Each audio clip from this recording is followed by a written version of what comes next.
just like baby. I've been joining forces with the likes of an A-team. Jumping off of buildings used to be so stimulating. Now I'm reaching new heights. I'ma need the arsenal.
Hello and welcome everyone back to another round of the Virtual Drift Championship. This is round 5 here at Ebisu Nishi, base track made by PermaTracks. My name is Craig. With me, as always, Tanner. What's up, dude? What's happening, Craig? Is so excited for battles today. Qualifying was absolutely amazing. The last 16 battles were intense, and if the last 16 is anything to show us what the top 32 has to bring us, well, we're in for a treat today. Yeah, absolutely. A ton of fun battles we got to see there in that last 16 qualifying battles. But let's take a look at the line map for all of those that are just now joining us. Started the track at the bottom of your screen and initiating into quite the decel zone through clip 1, picking up throttle quickly and driving up that hill to your first inside clip, clip 2, out to clip 3 on that extra bit of tarmac that's been laid down past those rumble strips, and then cresting over the hill, down it through clip 4, up into clip 5, your next inside clip, and then across that track into clip 6. You got a nice little wall right there to sort of define the line. You go a bit too deep, run's probably done and over, and then if you are too far on the inside, it's going to be super obvious as those cars come through that portion of the track down into clip 7, making sure that they are filling it all the way through, as it really set you up for the correct line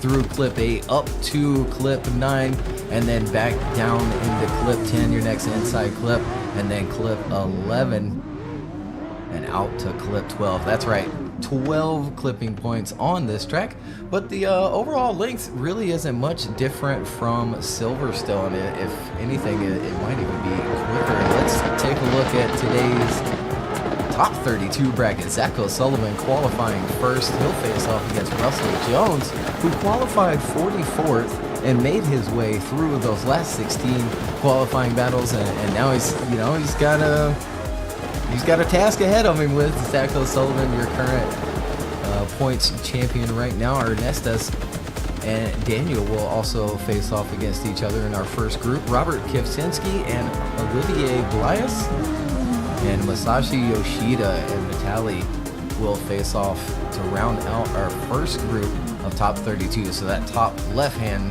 portion of the bracket. Drivers just getting their last little bit of practice runs in. It looks like Russell Jones is down at the line, ready to go. He needs to bring the fight to Sullivan. He brought the fight in the last 16. But can he dethrone the current point leader and last year's Virtual Drift champion, Sullivan, in that Sim Magic S14 in the lead lane? Russell Jones in that GR86 in the chase. They are going to start things here off for round 5 of the Virtual Drift Championships top 32. The lights go on and off they go. The first battle here this afternoon or this morning or evening, where you're from, initiating in, looking good through outer zone 1. Russell Jones following him nicely up the hill to outer zone 2, really starting to put on that pressure as they come over the hill and down the hill towards outer zone 4. Zach on a great line here, a little too far inside goes Russell Jones. That's exactly what Craig was talking about earlier. It's very noticeable if you do take that inside line. But he makes up for it through outer zone 5 and gets back to the right position, back on the door of Zach O'Sullivan. They transition to the final wall run of the course. They look good doing it. Yeah, pretty exciting start here to the top 32. Zach O'Sullivan out front in that lead position and doing really everything he is supposed to be doing out front, filling that first outside zone. Russell Jones doing a good job in the chase there, hanging on to that pocket of that S14 up front. Look there, coming down the hill nice and smooth from Zach. Russell right there along the bumper, but there we see it just looks like too much angle coming in through outside zone 4. Really drives that car down to the inside in that chase position from Russell Jones, but then he does a good job to get right back into the fight with Zach O'Sullivan as they make their way through the course. Last and final turn here, Zach filling that zone all the way around, and there they go across that finish line. Across the finish line from the replay and at the start line live here now. Russell Jones in that lead lane with the GR86 being chased down by the champion Zach O'Sullivan, initiating in, looking good through outer zone 1 for our lead driver. Zach holding a good proximity up the hill as they come through outer zone 2. Now transitioning through outer zone 3, down the hill, Zach on the door, leaving that room as they come into outer zone 4 and that wall ride, but he's putting on the pressure. He is right there on the door, ready to attack as they come through that inside clip out to outer zone 6 now. A good lead run here from Russell Jones out front, but Zach following him perfectly, doing exactly what he needs to do in that chase position as they cross that finish line, and we'll leave it up to the judges. Yeah, we sure will. We'll take another look at it on the replay as well. Russell Jones out front. Good initiation from that GR, picking up throttle when he should and driving up that hill for that first inside clip. Grabs it nicely. Could have been maybe just a tad bit deeper at the top of the hill. Nicely done, coming down it tight to the inside clip. Zach dropping off a little bit there in that chase position, but then right back into the pocket through that wall into outside zone 5 at the bottom there. Through that inside clip, they come up to outside 6, and a small little correction from Russell out front. Zach doing a good job to mimic everything that Russell is doing out front in that lead position. And there they go across that finish line, and we go to our judges for the first time here in the top 32. Zach O'Sullivan on the left, Russell Jones on the right. And there it is, quick unanimous decision from all 3 of those judges. Zach moves on to the top 16 over Russell Jones, but good job from Russell Jones today, qualifying, kind of dead last and then working his way into the top 32. Yeah, 100%. Great job from Russell Jones indeed, and we can't wait to see you back at round 6.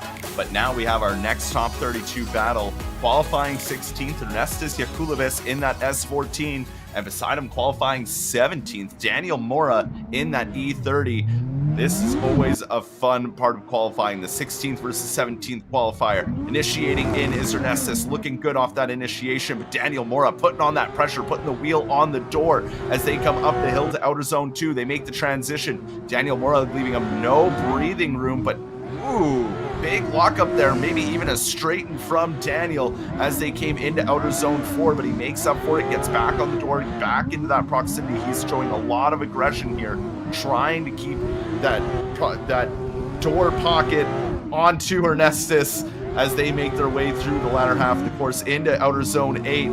Keeps it right there beside him, but it'll come down to what happened there into clip 4.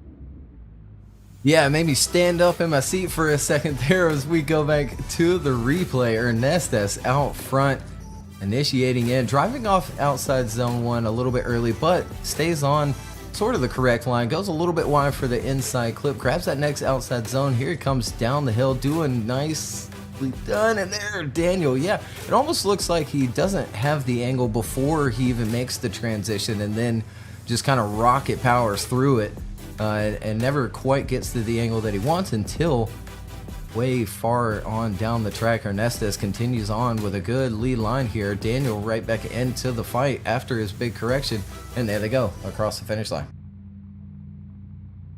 Let's start line flipped around and ready to go again. Who will go to see Zach O'Sullivan in the top 16? The lights go on. Daniel Mora in the lead.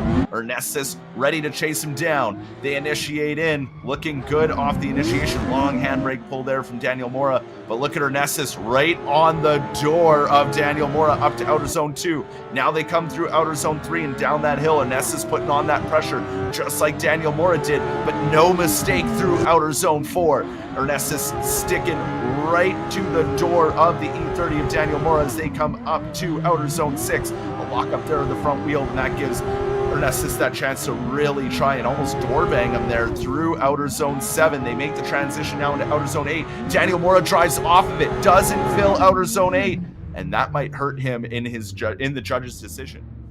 Yeah, just didn't quite make it out to that last and final outside zone. Nicely done there on the replay of outside zone 1, coming up the hill as well, getting all the way out there for 2, cresting over the hill, falling down it. On a good line here is Daniel Mora so far through the course, but Ernestes applying the pressure there and doing the right things in that chase position so far throughout the course. We see Daniel come up a little early for outside zone 5, but Phil 6 drives on down to that inside clip. Ernestes giving him a little push there. Last and final transition, and yeah, maybe just a little bit too much grip in that car, because when he picks up that throttle, it stays well outside of that zone. We go to our judges. Ernestes on the left, Daniel Mora on the right. Winner will move on into the top 16 where they'll face Zach O'Sullivan. Look at there. Judges go left for Ernestes, and we'll see him again face off against Zach O'Sullivan in the top 16. Moving quickly along in the order at the line is our next battle already. Qualifying 8th, Robert Kavinsky in that Lexus RCF, gorgeous car. But beside him, Oliver Blias in that S14, ready to chase him down for the next top 32 battle. The lights go on. Underway they go. On throttle and initiating in. Good initiation from our lead. Olivier ready to stick with him all the way through outer zone 2. Could have been a bit deeper into outer zone 2 for that lead driver as they come down the hill, and oh, weird transition there into outer zone 4, but able to make it work. Chase driver having to do a bit more work now from that, but able to keep in that pocket. Olivier starts to get up in there, tries to get right on the door of Robert as they come through outer zone 7. One last transition to go onto that wall ride. Looking good from Robert, but Olivier right there with him. Yeah, let's take another look at that replay. Robert out front in the RCF, and we see him get a little mixed up coming down that hill. Fills outside zone 1 nicely. Olivier applying the pressure in that chase position, coming uphill. Little wobble there in that chase position, but here we go with that transition. And then, yeah, it just looks like over-rotated coming down the hill as Robert out front. It's an easy thing to do there in that section of the course, but they get right back into it, and Olivier does a really good job to not make contact. Look at there, bumper to bumper through that transition is Olivier in that chase. We go down the hill, last and final outside zone. Robert could have been a little bit deeper there, maybe playing it safe, and there they go across that finish line. Well, back at the start line and ready for the second half of their battle to claim the next open spot for the top 16. Olivier now in the lead with Robert ready to chase him down. He's the gate fast and initiates in. Looks good through outer zone 1. Robert trying to get up on that door, gets to his wheels. They come through outer zone 2. They make the transition down the hill through outer zone 3. Lots of speed Olivier's carrying here, but manages to get the car slowed up through outer zone 4. And on the door now is Robert as they come through outer zone 5, leaving just enough room for that transition. Really getting close and personal with Olivier as they come through that inside clip to outer zone 7. They make the final transition. Robert just on the attack here, and a mistake from Olivier right as the camera turned. So that'll be interesting to see if that was contact or if that was just a mistake from Olivier. Yeah, let's take another look at it. We see Olivier go maybe a little wide there through turn 1. He picks up maybe the second hash of inside clip, but fills the next outside zone. Robert right there on the bumper through that transition. That one as well, a little bit mixed up back there in that chase position. Olivier doing a really good job with that first wall ride after outside zone 4. Misses that inside clip there. That one as well, a little bit on the outside. Maybe gets a little nudge there from Robert. And here we go, down into the last and final turn. Yeah, there might be just a little bit of contact there from that RCF in that chase position. We'll go to our judges. Robert on the left, Olivier on the right. And there they go. Olivier Blias gets the win over Robert Kavinsky. Unanimous decision from all 3 of those judges, so we'll see him in the top 16.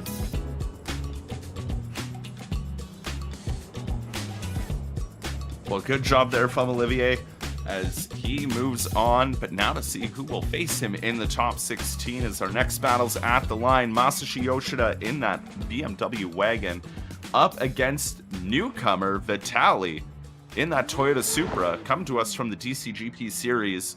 Great to have him here qualifying today, making it into the battles, and we'll see how his first top 32 battle goes here as the lights go on. Masashi out of the gate, initiates in, looking good. Vitali sticking right with him, almost on the wheel through that inside clip all the way out to outer zone 2. Makes the transition over the hill through outer zone 3. And now they come to outer zone 4. They got to get the car slowed up. Vitali doing a great job here in the chase, keeping a nice close proximity. Maybe a little contact there as they came through outer zone 5. They make the transition back up now towards outer zone 6. A little door tap there from the chase driver of Vitali as they came through outer zone 7. One final outer zone to go, and they are side by side through that whole course. Very good job. Yeah, an exciting start to this battle. We'll take another look on the replay here. Masashi Yoshida out front in the big wagon, throwing that thing in and filling outside zone 1. Now he does go maybe a little wide, but does a good job to drive that car back on into the inside. Vitali in that Supra, right where it needs to be, coming down the hill along that bumper, drops back maybe just a little bit, but reels him back in nicely along that wall. So we see Masashi come up off of 5 just a little bit too soon, grabs that inside clip though, filling the next outside zone. Little contact there from that chase position. Last and final transition coming up here down the hill. Nicely done out front, all the way out there against that wall and across that finish line. Well, back around at the start line, they're ready for the second half of this battle. Vitali will now lead for the first time here in the Virtual Drift Championship, but chasing him down, Masashi Yoshida ready to go. They initiate in, looking good off the initiation. Masashi trying to put on that pressure early as they come through that inside clip. They make their way all the way out to outer zone 2. Transition over the hill, looking good through the next inside clip, but oh, Masashi there with a lockup and almost straightened by the looks of it in the chase position, and had to get back into it as he came into outer zone 4. Vitali here doing a good job out front, but now Masashi really putting on the pressure towards outer zone 7. He left right on the door and would not leave it. Now into outer zone 8, same thing, right there with him. It'll all come down to what happened at outer zone 4. Yeah, sure will. Let's take another look here. Vitali out front, Masashi giving chase here. Good initiation from that Supra out front on a nice line coming up the hill, grabbing that inside clip and then working it back out to that outside zone. Good transition across, coming down the hill on a really good line out front. And yeah, a big straightening from Yoshida in that chase position. Gets right back into it pretty quickly. And then, yeah, tries to really make up for it here, coming into outside zone 6 and then down to that next inside clip as they continue on. Last and final transition here, really diving onto the door of that Supra. And there they go across the finish line, and we go to our judges. Masashi on the left, Vitali on the right.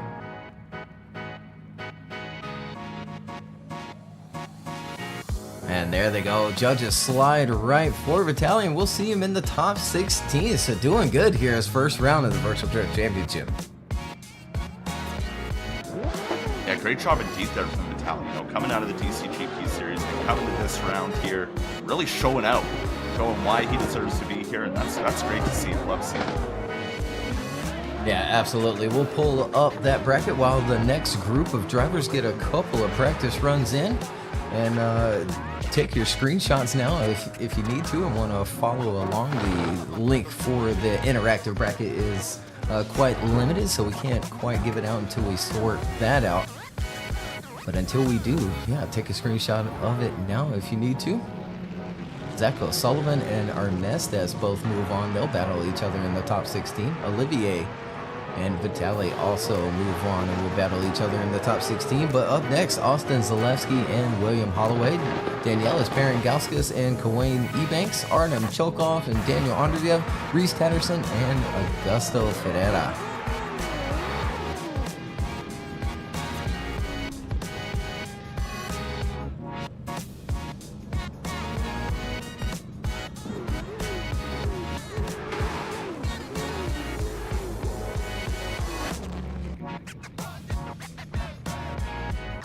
Well, coming to the line now, our next battle, Austin Zeleski qualifying fourth today in that 370Z in the lead lane, up against William Holloway, who had to fight his way through the last 16 battles to make it here, but he is here, and can he dispatch this lead driver of Austin as they come through outer zone 1, already applying the pressures. William Holloway as they come up to outer zone 2, transitioning over the hill through outer zone 3, on the door basically as William Holloway as they set up for outer zone 4, leaving a bit of room around that wall ride, gets real close, kind of had to back out of it and get back on it as they come through outer zone 5, up towards outer zone 6 now. William Holloway has not left the door of Austin's 370 as they transition now to the wall ride of outer zone 8, and they are close together with a little touch of the wall there from Austin at the end. Yeah, what a start to this battle, and Austin Zeleski is locked into this track so far today as we take another look at the replay. William Holloway as well, battling his way through the last 16 qualifying battles, and look at there, almost pushing Austin up the hill, right along the bumper through that first transition. But Austin on a really good lead run here in that 370Z up front. Really nice line through outside zone 5 and up to the next inside clip, filling all of these zones and really opening the door and making it easy for William Holloway in that chase position. But then William Holloway showing out anyway and putting it onto the door of Austin. Well, now it's William's turn to see if he can do just as good of a lead as Austin did, as William Holloway's now in that lead position in that FDRX7. And Austin ready to chase him down to claim one more spot in the top 16. Initiating in as William Holloway, looking good off the initiation. Austin sticking right with them through the first few clipping points as they transition over the hill through outer zone 3. William Holloway trying to keep it all together here as they come into the wall ride for outer zone 4, looking good. Austin starting to put on that pressure, sticking to the door through outer zone 5. They make the transition towards outer zone 6, and a touch there from Austin in the chase. Another touch as they come through the inside clip. Austin is being super aggressive here, trying to secure that win. And look at that, door to door as they cross that finish line.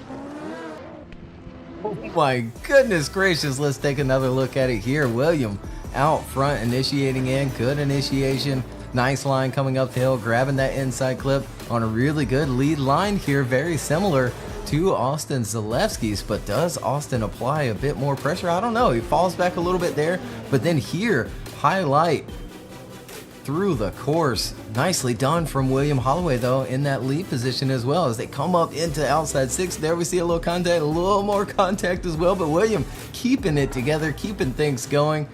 And that last and final dive from Austin in that chase position as they work their way across that finish line. And we go to our judges here.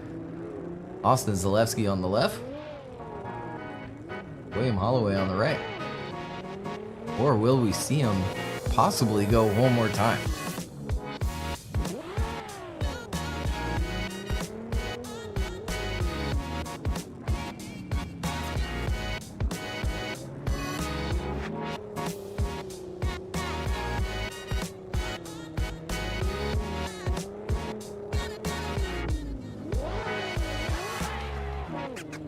And there it is. Austin Zeleski gets the win over William Holloway. Chris and Ed go left for Austin. Matt chooses a one more time. But 2-1, that's going to give it to Austin Zeleski, and he'll move on into the top 16. What a freaking battle. Yeah, what an absolutely great battle, and a good job there from William Holloway. Don't be discouraged. That was an amazing fight all the way through, but we have to see who's going to be up against Austin. Will it be Danielius Parangauskas in the lead lane in that BMW, or will it be Ebanks chasing him down in that R35? Initiating in, looking good for Danielius, right to angle off of that initiation, but not leaving that door up the hill as they come through outer zone 2. They make the transition, and Quain is applying the pressure through that outer zone and inside clip. They come into outer zone 4 now through that wall ride. A little further back is Quain off of that lead, but he makes up for it on the transition and really pushes through outer zone 5 now to get on that door of Danielis as they come through outer zone 6. He leaves some room for the transition and dives again to try and get on that door of Danelius in that lead lane, and they finish out that run. Yeah, let's take another look at it on the replay here. Parangauskas out front, leading Ebanks through the course, and we see quite the initiation from that chase position. Gets back into it though and continues on, while Parangauskas maybe struggling a little bit with connection. We see those stepped sort of transitions that he's doing there, and then here we see him hold on to the outside line a little bit too long there, coming up off of 5 a little bit too soon, and then that leads to sort of beelining that next outside zone 6. But Kuwait doing a good job in that chase position to still put it on the door of the car that might be a little shaky on that connection. Well, we'll see what happens in the second half of this battle. Ebanks ready to go in that lead position. Danelius ready to chase him down to see who's going to go up against Austin in the top 16. The light goes on and they are underway. Initiating in is Quain. Good initiation as they come up through the hill. Danelius a little bobble there as he came into that first inside clip. Doesn't really make it out to outer zone 2. Down the hill they come. Lots of speed being carried by the R35 of Quain Ebanks, but now Danelius starting to get onto the bumper. There's another big correction from that chase driver as they transition up to outer zone 5. Danelius trying to get on that door, does get on the door, causes a bit of contact, but not enough to upset Quain as they transition out of outer zone 7 to the final wall ride. Danelius trying to put on all the pressure he can. Will it be enough for the judges to decide? Well, let's take another look here. Kuwait out front, leading Danielis through the course this time, and initiating in. Big initiation, filling outside zone 1 on a good line, coming up the hill, grabbing that first inside clip. Could have been a little bit deeper there at the top of the hill, but then coming back down, doing a good job through that inside clip and out to outside zone 4 along that wall there. But here we see him come up off of that outside zone 5 a little soon, and then beelining down to outside zone 6, grabbing that inside clip nicely, and Parangauskas applying the pressure in that chase position, keeping things going into the last and final turn down that hill and across that finish line. We go to our judges between these two. Parangauskas on the left, Ebanks on the right. Winner moves on into the top 16. And there they go, moving right, unanimous decision. Kuwait Ebanks gets the win over Danielis Parangauskas. Good job there from Kuwait. We'll see him later today in the top 16 up against Austin. We are our next battle and the final battle of the left-hand side of the top 32. Ready to go, Artem Chulkov qualifying 5th today in that lead lane in the BMW, being chased down by Daniel Andreev. They initiate in and looking good so far. Look at Daniel right there with them off of that initiation, door to door as they came through that inside clip and pushed up to outer zone 2. The aggression off of that initiation. And can he carry it through the rest of the course? Artem doing a great job out here, but look at Daniel right there, not leaving the door of Artem's BMW. They come up to outer zone 5, and there's Daniel Andreev again, just glued to Artem's cars. They make the transition into outer zone 8 now, the final outer zone, and they finish out a fantastic run. My goodness gracious. we'll go to our replay. And I don't think Daniel had to go that hard, but check it out. Artem out front, initiating in. Nice line. Gets a little tap there from the chase position, I believe, from Daniel.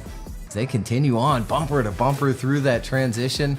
Artem doing a really good job out front, doing everything he's supposed to be doing to make it easy for that chase position, filling outside zone 5. Look at Daniel, though, reeling him right back in. No contact there through that turn and out to this last and final outside zone down the hill. Still just door to door and across that finish line.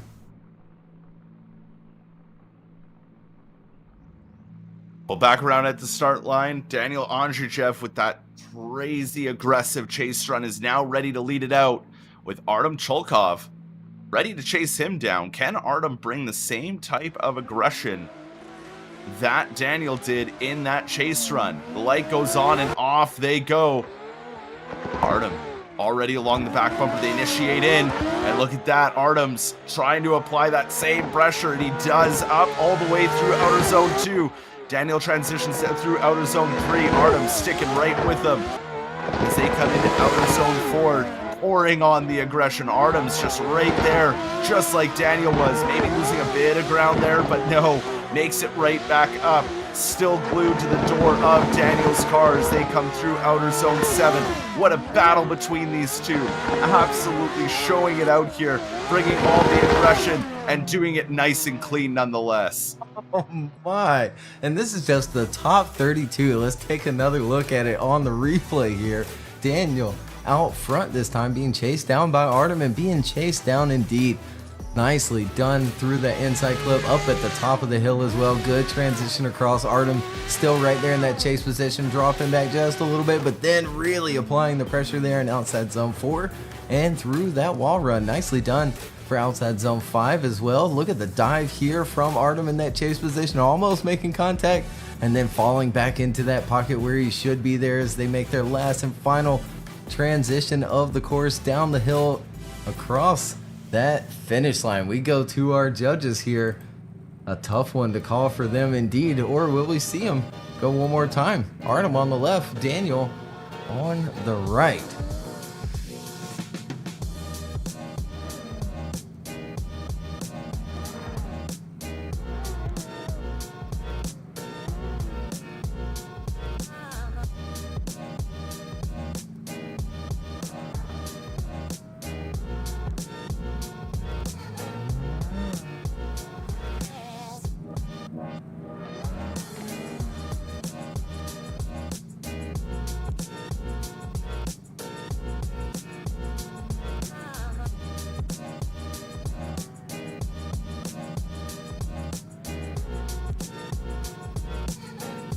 Yeah, and there it is. Unanimous decision from all 3 of those judges. It's going to be a one more time.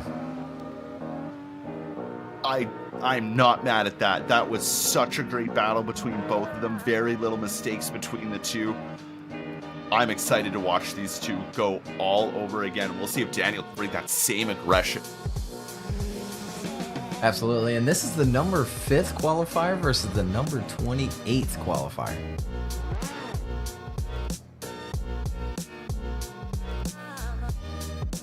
So back around, ready for their one more time battle, and the first one more time here of the top 32 for round 5. Artem Chulkov in the lead lane, ready to go. Daniel Andreev ready to chase him down again. Will Daniel bring that same aggression that he did in the first battle when he was chasing Artem? We will see now. The lights go on and off they go. Initiating in is Artem Chulkov right there with him. Daniel Andreev gets up on the door as they come through inside clip 1 to outer zone 2. They make the transition down the hill through outer zone 3. These two are showing a masterclass right now, and you feel like it's a final battle as they come through outer zone 4. Daniel has not left the door of Artem's car as they come through that inside clip towards outer zone 5. And look at Daniel just keeping it right there. No room for error, just right along the door. They transition now to outer zone 7, or sorry, outer zone 8, and they're wheel to wheel with each other as they come across that finish line. Yeah, here we go again between these two. Artem out front here in the replay, filling outside zone 1 nicely. Good line up the hill, grabbing that inside clip and filling that zone all the way out to the edge. We see a little puff of dirt, but no real wheel dropping off that track edge as they continue on. Look at there, just door to door through that first wall ride after outside zone 4. Another dive there from that chase position, staying with him right in that pocket where he should be. Continuing on, last and final transition, bumper to bumper and door to door down the hill, across that finish line. Back around at the start gate, ready to go for the second half of their one more time battle. Daniel now to lead them out for a second time. Artem ready to chase him down. They initiate in. Looking good. Look at that right there from Artem in that chase position off the initiation. Not as deep into outer zone 2 as Daniel could have been as they come down the hill and set up for outer zone 4. Daniel going into the, or sorry, not Daniel, Artem going into the wall. That upsets him a little bit, but he still manages to keep that proximity as they come up towards outer zone 5. A little shake there from the chase driver as they went through outer zone 5, but not enough to upset them as they come through that final outer zone. Look at that between these two. Absolutely wild. Oh my goodness. Let's take another look here. The second half of their one more time battle. Daniel out front. Artem giving chase. Artem jumping onto the door immediately through that outside zone 1 and up the hill, staying with him. As you said, could have been a little bit deeper as Daniel.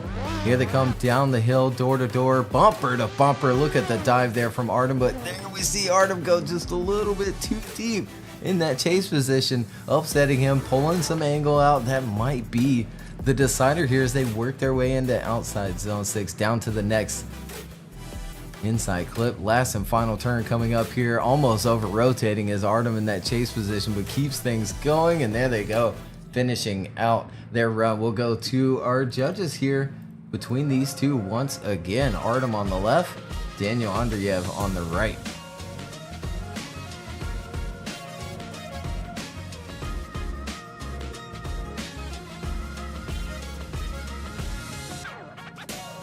And there it is, unanimous decision. Daniel Andreev gets the win over Artem Chulkov.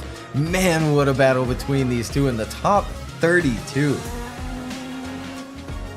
Absolutely wild. That could have been a final battle, but no, we're only in the top 32. And we got our final battle of the left-hand side of the bracket ready to go. But I'm still out of breath from that last one. Absolute masterclass. But here we are at the start line. In the lead lane in that 370Z is going to be Reeves Tatterson. And then chasing him down is going to be Ebisu Ferrera. The lights go on and this battle is underway. Reeves Tatterson initiating in. Ebisu right behind him as they come through outer zone 1. Ebisu starting to apply that pressure, getting on the wheel and door of Reeves Tatterson as they come through outer zone 2. Down through outer zone 3. Ebisu getting aggressive here as they come through outer zone 4, but losing touch through outer zone 4. Makes the dive to catch up by outer zone 5. Now they come towards outer zone 6. Doing a good job in the lead here is Reeves Tatterson. Ebisu really starting to get that proximity back now though, and get dialed into this course to keep that proximity, keep it on the door as they finish out this run. Yeah, good start to their battle here. Let's take another look. Reeves Tatterson out front being chased down by Ebisu. And Reeves off to a good start there. Coming up the hill. Could have been deeper on outside zone 2 there at the top of the hill. And Ebisu doing a good job in that chase position. Look at there, right along the bumper, but gets a little bit out of shape. And falling back just a little bit, but does a good job to reel Reeves back in. Reeves on a really good line through outside zone 5 and up into outside zone 6, down to the inside clip. Maybe a little contact there between the two. Last and final turn coming up. Ebisu going after it there, making a big dive. And there they go across the finish line. Well, back around at the start line, they're ready for the second half of their battle to see who's going to go up against Daniel Andreev. Will it be Ebisu Ferrera or will it be Reeves Tatterson? The lights go on and off they go. Initiating in is Augusto. Reese Tatterson trying to stick right with them as they come up. Look at that there. Right along the door from Reese Tatterson onto Augusto Ferrera as they come through outer zone 2, down through outer zone 3. Leaving no room on that transition was Reese Tatterson as they come through outer zone 4. Reese trying to find his way to get back up on that door. He was a little far inside off the line, but makes his way through it. Augusto's still out front doing a good job. Reese on that door now, really holding it together. These two are putting on a good battle for us as they come through that finish line side by side. Yeah, let's take another look here. Augusto out front and doing a good job out front in that big BMW, and Reese giving chase right along the door there coming up the hill. Makes a little correction there, gets settled into that angle. Here they come down the hill.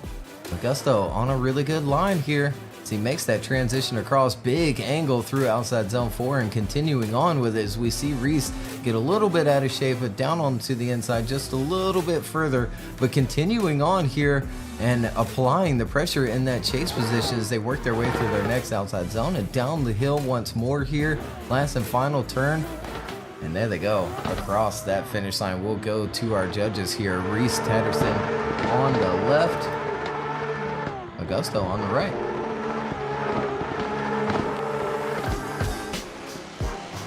And there they go. Unanimous decision for Reese Tatterson. He gets the win over Augusto, and we'll see him in the top 16 where he'll face off against Daniel Andreev.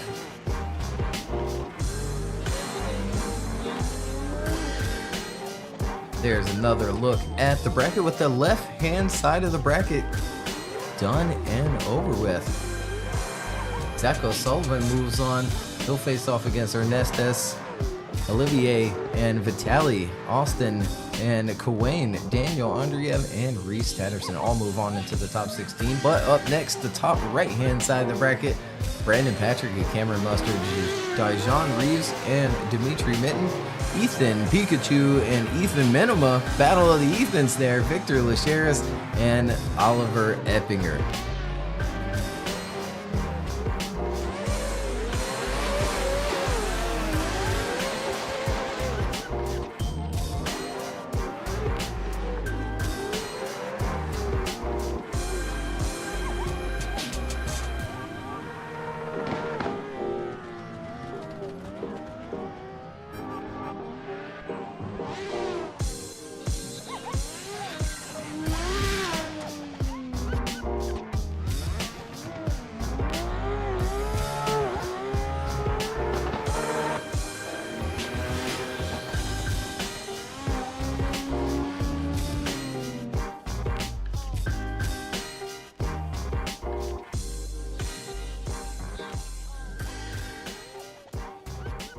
Alrighty, so here we go. Our next top 32 battle. Brandon Patrick in the big Ferrari, ready to lead things out here for the right side of the bracket, being chased down by Cameron Mustard, who worked his way through the last 16 battles and is now here, ready to hopefully advance on to the top 16. The lights go on and off they go. Brandon Patrick initiates in, looking good. Cameron took a little bit longer to get to that angle, but does manage to get there as they come up through outer zone 2. Now the transition down the hill to outer zone 3. Little bobble there from the chase position as they make that transition to outer zone 4. But right along the door is Cameron on to Brandon as they come through outer zone 5 and make that transition into outer zone 6. Cameron just keeping that car right in the pocket, right alongside that door, leaving no room on these transitions, but does make contact with Brandon as they come into outer zone 8, but still they finish out the run nice and clean. Yeah, and maybe Cameron's saving grace there is that giant Ferrari as he makes quite the contact there coming into the last and final turn. We'll take another look at it here on the replay. Brandon doing a really good job coming up the hill, getting tight to that inside clip. Could have been a little bit deeper there at the top of it there as well, coming over that crest and then out to outside zone 4. Really nice job by that big Ferrari and down into outside zone 5 there. Drives up off of it a little early, coming out to outside zone 6, filling it all the way. Cameron Mustard right there in the pocket of that big Ferrari. Last and final transition. Yeah, it looks like quite the hit coming into the last and final turn. Really playing with fire there, but maybe leaning on the weight of that Ferrari.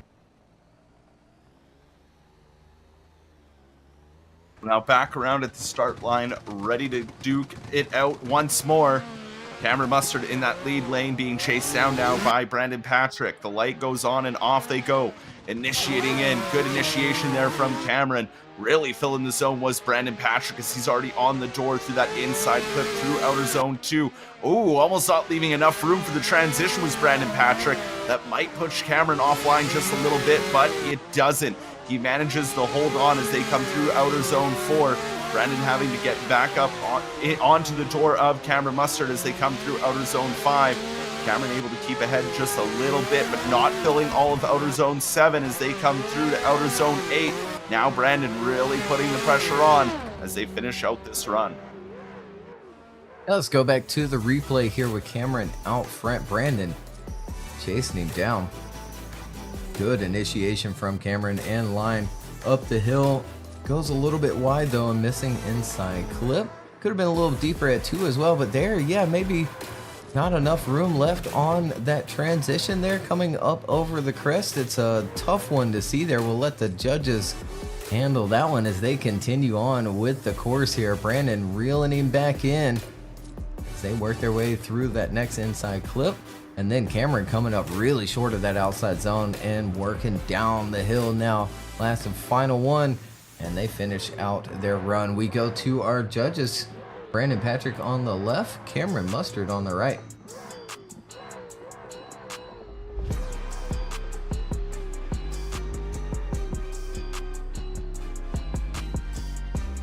And there it is, unanimous decision. Brandon Patrick does get the win and move on over Cameron Mustard. We'll see him in the top 16.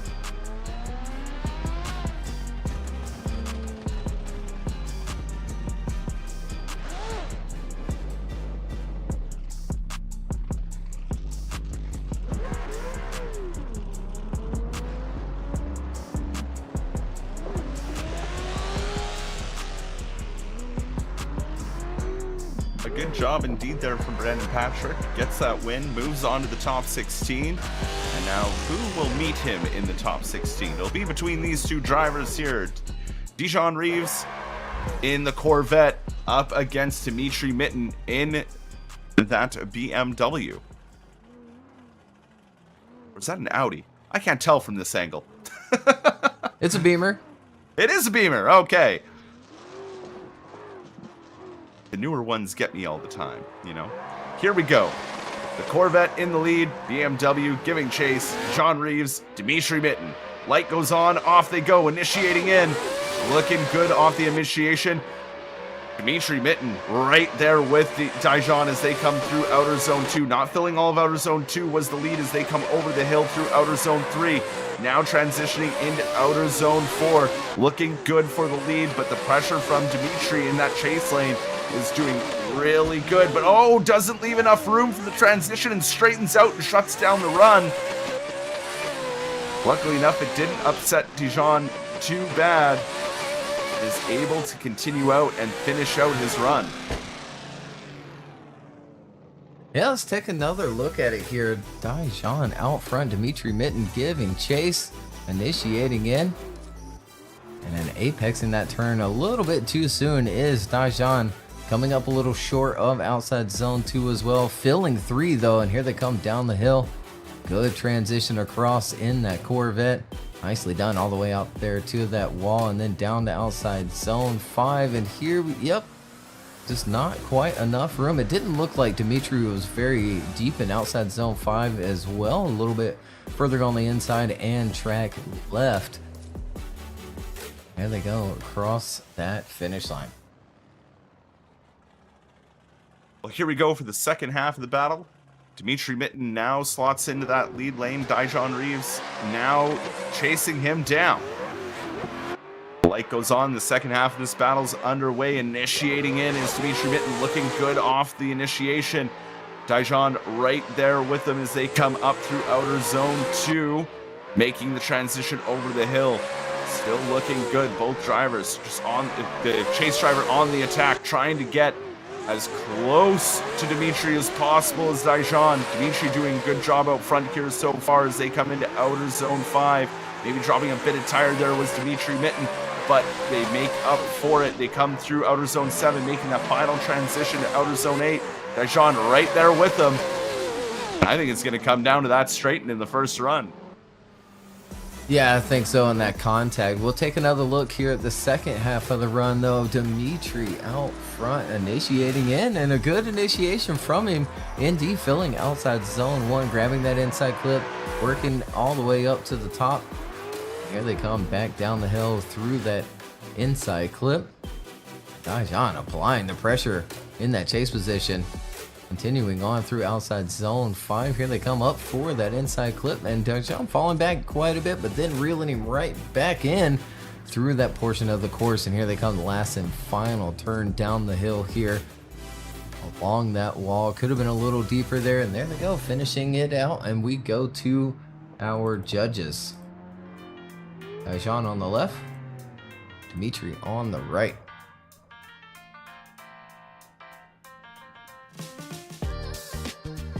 And there they go, unanimous decision from all 3 of those judges. We'll see Dijon in the top 16 to face off against Brandon Patrick.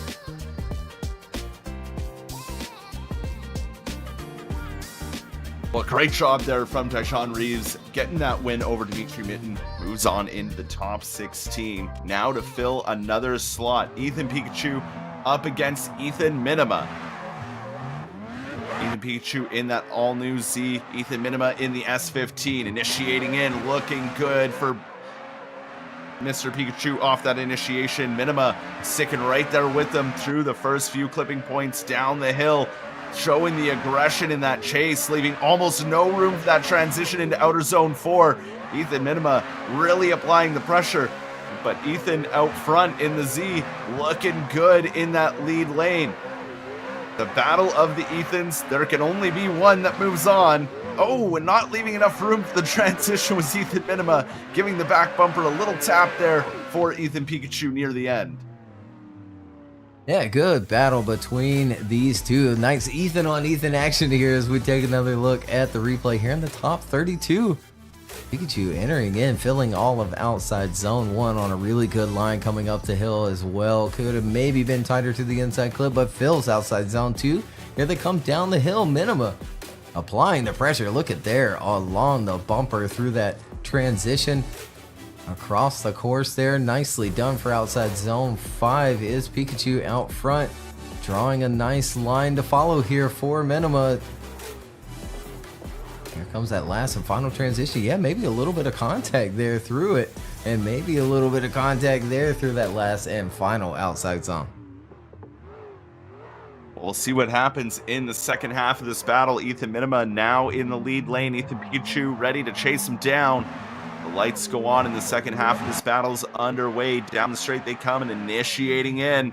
Looking good. Huge initiation from the chase driver of Ethan Pikachu, trying to get right up on the door off the initiation, but lost ground through that inside clip. They come through outer zone 3 down the hill now, and Ethan doing a good job out front, but Ethan Pikachu in the chase starting to put on that pressure, starting to get on into the pocket right near the door of Ethan Minima as they come into outer zone 5. He's got to push up a little closer. There it is, almost on the door. Ethan Minima out front here doing a great job as they come into outer zone 8 to finish out their battle. And wow, what a battle it's been.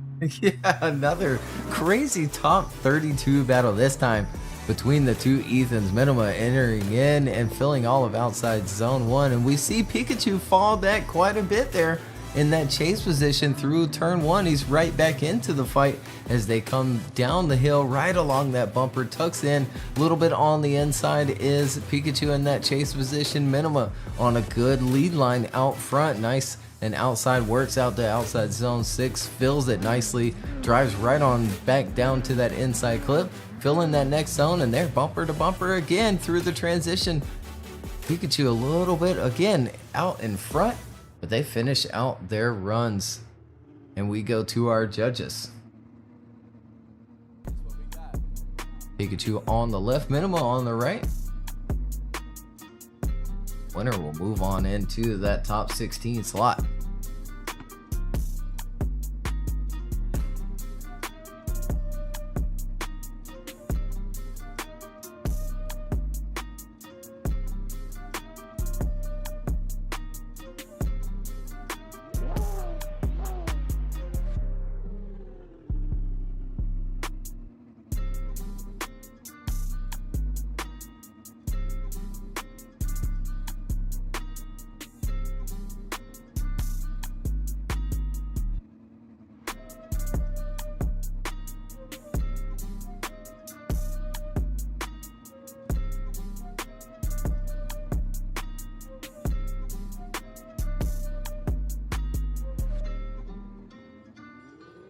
And there it is. So we're gonna line them back up again one more time between the two. Ed goes right for Ethan, but 2 versus 1. One more time, we'll line them back up.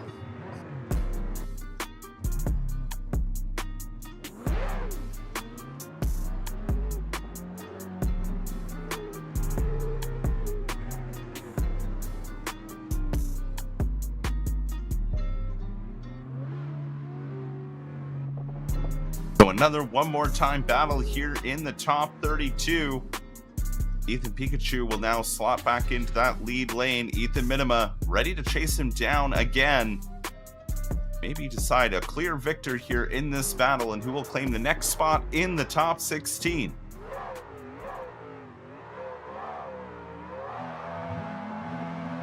The light goes on in this one more time. Battle's underway. Pikachu out front. Minima chasing him down, initiating in. Looking great off the initiation. Minima right there with them as they climb the hill. Door to door through Outer Zone 2. Leaves the room for the transition over the crest and through Outer Zone 3. Now towards Outer Zone 4. Minima on the attack, trying to get right along the wheel of Pikachu as they come through Outer Zone 5 and transition up to Outer Zone 6. And that pressure that Minima is putting onto Pikachu in that lead is looking good as they make the transition. That's where the mistake was in the first battle. But Minima backs out of it and gets back on the door. And they finish out the run nice and clean. Yeah, let's go back on the replay here. Pikachu out front. Minima giving chase and another exciting start to the battle here as Pikachu fills that first outside zone completely. They work their way up the hill, filling that next one at the top. And here they come back down it. Minima applying some pressure though. Reels him back in and follows him right through that first wall ride down into outside zone 5. Pikachu on a really good line there coming up to outside 6, but there we see him hang on to it a little bit too long, go wide of the inside clip. Fills that next outside zone nicely though. At Minima, here he comes right into that pocket and across that finish line. Back around at the start gate, they're ready for the second half of their battle. Ethan Minima will now lead. Ethan Pikachu will chase him down. Who will move on to the top 16? It can only be one Ethan. Initiating in, looking good again with that big angle off of the initiation for Ethan Pikachu, but this time he doesn't fall back as much as he did in the last run. Over the hill they come down towards outside zone 4. Ethan Minima doing a good job out front here, but Ethan Pikachu on the attack, trying to make his statement known to get into that top 16 as they come through that outer zone 6 into that inside clip towards 7. They are door to door and wheel to wheel as they come into the final outer zone now. It is anyone's battle at this point. It really is, and again as well, this is a one more time battle between the Ethans here. Minima out front here on the replay, filling that outside zone 1 nicely. Pikachu doing a better job this time in that chase position through turn 1, and here they come down the hill. Nicely done for the inside clip. Good transition across and filling outside zone 4.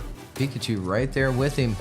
Nicely done for 5 as well, picking up that inside clip. A big dive there from Pikachu in that chase position, not making any contact. Minima a little bit cleaner there, picking up that inside clip. And here comes the last and final turn, and Minima comes up quite a bit short at the beginning of the zone there, but there they go, finishing out the run. Pikachu on the left, Minima on the right. Will we have a decision between these two this time, or will we send them again?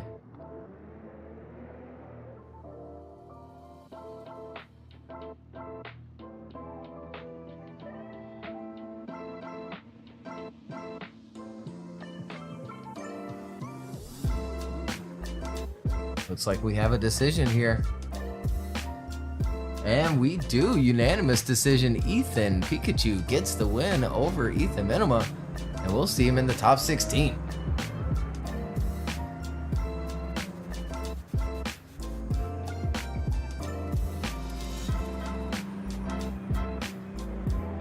So a good job there from Ethan Pikachu securing that win in that one more time battle. But what a fight between those two. Very good job indeed. As we have our next battle coming up to see who will go up against Ethan in the top 16. In the lead lane in that S13 is going to be Victor Leras, and beside him in the Toyota Supra is Oliver Epinger. Now I have yet to fix Victor's car, so I have Bluetooth headlights on my screen, and it is quite entertaining. The lights go on and off they go. Initiating in is Victor Leras. Oliver Epinger, though, right there with him as they come through outer zone 1 and start to climb the hill. Along the door is Oliver Epinger. They come through outer zone 3 now, down the hill. Oliver on the attack, just trying to get as close to that door as possible, almost not even leaving room for the transition. As they come through outer zone 4, and oh no, Epinger spins out, he over-rotates and shuts down the run. Now it is up to Victor to finish this out. As he comes through outer zone 7, makes the transition now into outer zone 8, and he's just got to finish it out here and get ready for run number 2. Yeah, let's take another look at it here on the replay. Victor out front, Oliver giving chase in a super here. Big initiation, nice and snappy from Victor.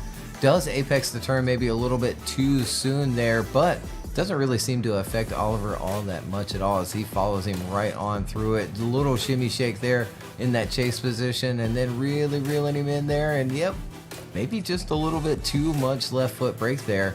As you fall down that hill a little bit, the car can sometimes get a little upset as it's not quite a bump, but you know, quite a little drop off there and then into a bump, almost like you're leveling out off a bank, and there we go, finishing out the first half of that battle.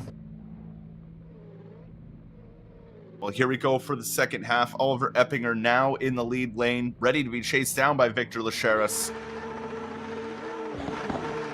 Let's see what Oliver can do now that he's leading. They initiate in, looking good off the initiation. Victor Leras a little further behind off of that initiation, trying to make the ground up as he comes up through outer zone 2, taking a really shallow line up the hill, starting to make up for it now that they're coming down the hill into the wall. Goes Oliver Epinger. That upsets him, but not enough to spin him out, just carrying too much speed into that wall run for outer zone 4. Now they come through 5. Leras trying to get back on that door, trying to find a way to regain the proximity. Oliver Epinger keeps true to his line, and they finish out this run. Yeah, let's take another look at it here. A bit of contact along the wall for Oliver Epinger in that super out front. Victor giving chase. Here they go, initiating in, nice and snappy once again. But not quite the right line you want to see there through turn 1, as we see Oliver miss that inside clip and then not go quite deep enough into outside zone 2. But here they go into this wall. We see that bit of tire drop there on outside zone 4, which will literally immediately just put you too deep for the wall. He gets a piece of it, straightens the run out just a little bit, really kind of stays in drift, but a big deduction nonetheless as they finish out their run. And we go to our judges here. Victor Leras on the left, Oliver Epinger on the right.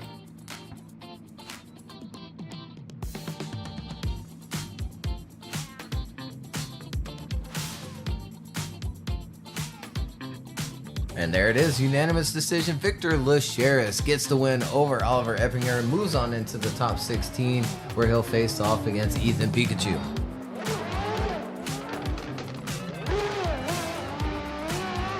Good job there from Victor Leras. Gets that win. Sadly, Oliver having those 2 big mistakes. Moves on to see Ethan in the top 16.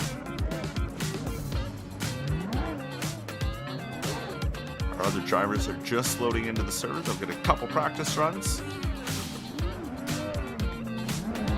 They sure will. And we'll go to our bracket to check out what's up next. Marcel and Nick Hang, Samuel Cudy and Nico Stella, Darius Strika and Brandon Gardner, and Victor Alves and the Sam Esau up next. That bottom right-hand side of the bracket. But Brandon Patrick and Dijon Reeves, they'll face off against each other in the top 16 later. Ethan Pikachu and Victor Leras also move on. Will face off against each other in the top 16. But again, first, we got to finish off the top 32 in that bottom right-hand corner of the bracket.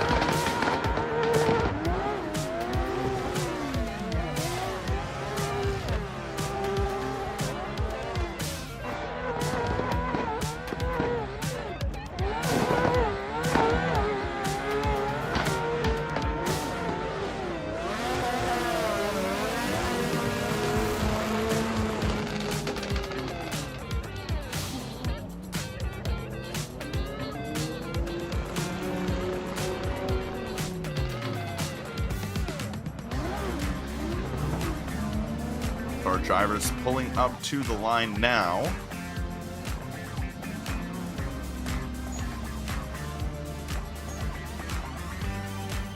Oh, no. Still practice runs. My bad.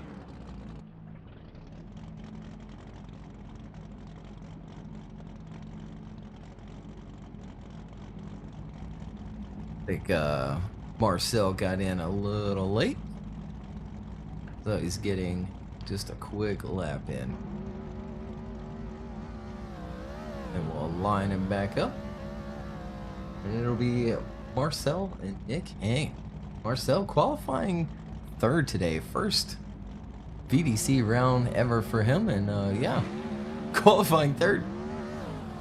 Yeah, very good job from Marcel to, you know, first event, get third in qualifying. I'd say that's pretty good. That's a pat on the back right there. I'd say it's a little more than pretty good.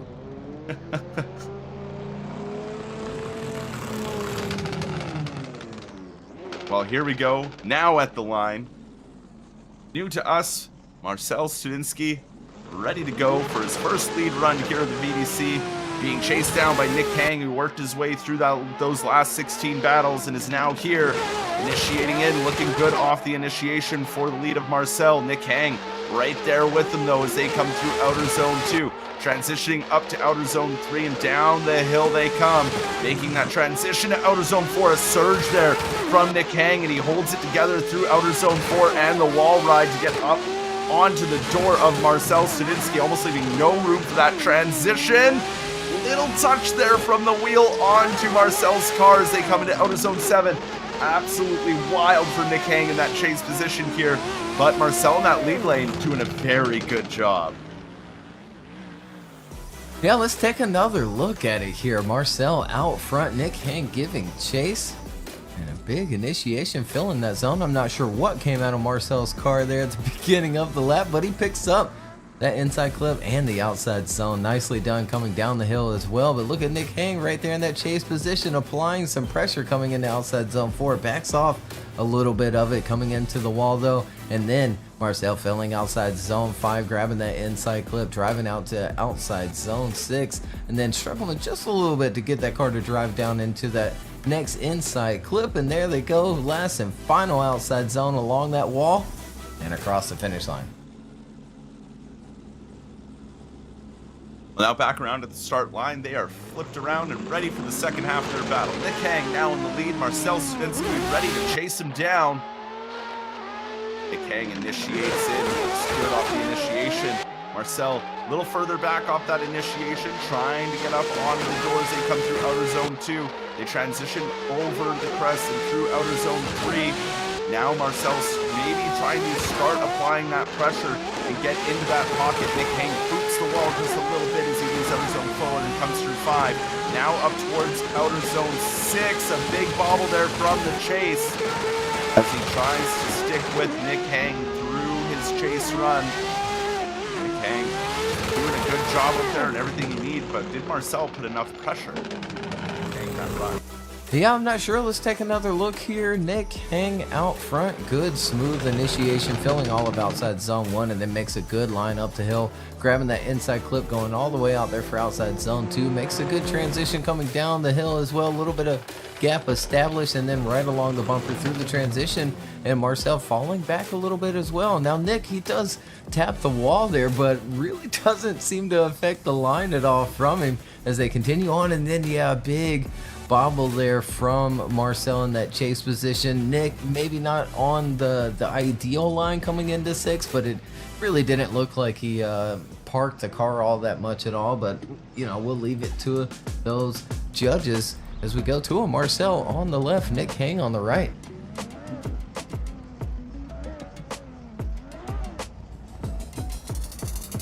And there they go, unanimous decision. Nick Hang gets the win over Marcel after he qualifies 3rd.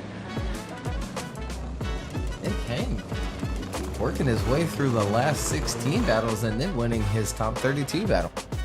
Yeah, Nick Hang is always never one to really kind of bat an eye at. He's very good when it comes to battling. But now we got to see who will face Nick Hang in the top 16. Samuel Cudy in the lead lane in that new to him S13 up against the newcomer Nico Stella in that S15. Initiating in is Samuel Cudy, looking good off the initiation. Nico right there with him though as they come through inside clip 1 to outer zone 2. Makes the transition over the hill through outer zone 3. Nico with a little bit of a bobble there coming down in the end of that transition, but makes up for it when they come through outer zone 4, perfectly around that wall ride. This is a very even battle between these two, leaving no room on that transition. Nico's going for it here, trying to stay on that door of Samuel Cudy. They make the final transition into the final outer zone. Another bobble there from the chase, but not bad for his first battle here in the Virtual Drift Championship. Yes, take another look at it here with Samuel Cudy out front in the first half of this battle. Good initiation from Samuel. Good line going up the hill as well. Grabs that inside clip. Nico doing a good job in that chase position so far, right along the bumper there through that first transition. Really coming out of the angle though is Nico in that chase position before that next transition, but does a good job to drive back in and stay along the pocket there as well. Really hanging off into a weird area and then making the transition and pulling out of the angle just a little bit there as well. Here they come into the last and final outside zone where Samuel comes up just a little bit shy in the beginning of it, but then finishes off strong. Well, now back around at the start gate. It's now time for Nico Stella to lead his first run here in the Virtual Drift Championship. Samuel Cudy ready to chase him down. Lights go on and off they go, initiating in. Nico out front, Cudy chasing him down. Losing a bit of ground there is the chase driver through those first 3 clips, but starts to make it up as they come over the hill. Nico looking good out front so far. They make the transition to outer zone 4. And there's the attack now from Samuel Cudy, trying to keep it right on the door of Nico Stella as they come through that inside clip and up to outer zone 6.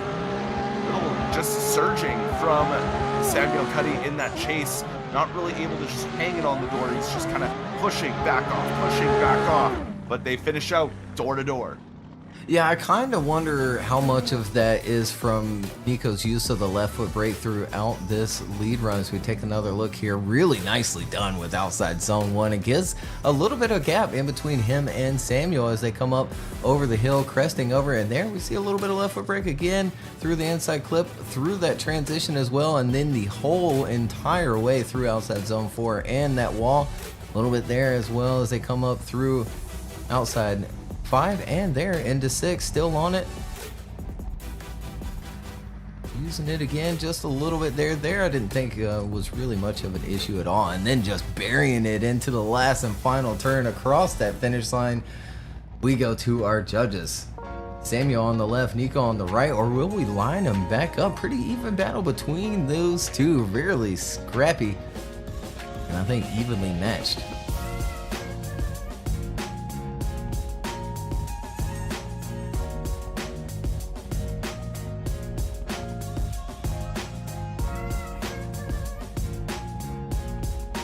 And look at there.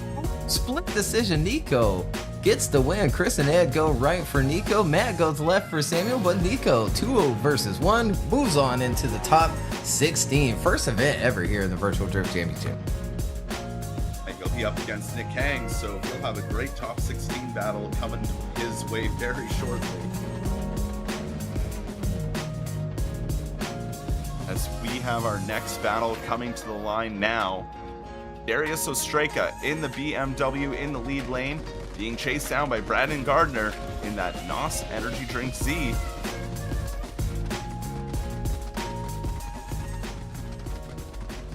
They're ready to fill one of the 2 spots remaining in the top 16.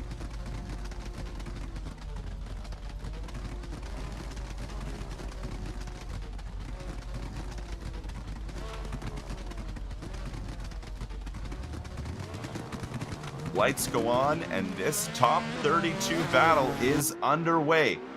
Darius Strika out front. Ooh, Brandon Gardner not leaving enough room for the transition there, but it doesn't upset him too much. But Brandon on the attack off of that initiation, sticking right to the door through that inside clip in outer zone 2 as they come through outer zone 3 towards outer zone 4. Look at the attack from Brandon in that chase. He is not leaving the side of Darius Strika's BMW at all as they come into outer zone 5 and now get ready to go towards outer zone 7. A good job from Darius Strika out front here, but Brandon has just been on the attack this whole time around this whole course. Yeah, nicely done. Let's take another look at it here on the replay. Darius Strika, yeah, Brandon not giving enough room there for Darius to make the initiation he really wanted to, but really good job from him to keep things going anyway and initiate on time on the right line. Brandon Gardner, look at there, the pressure being applied, maybe making up for the little bit of a mistake on the run up as they come up to that inside clip. Continuing on, a bit of a correction there from Darius Strika coming into outside zone 6. Brandon doing a good job in that chase position to correct with him and then stay with him as they come on down the hill now and across that finish line. Well, back around at the start gate, ready for the second half of their battle. Brandon Gardner now out front. Darius Strika ready to chase him down. The lights go on, and who will take one of the 2 spots remaining in the top 16?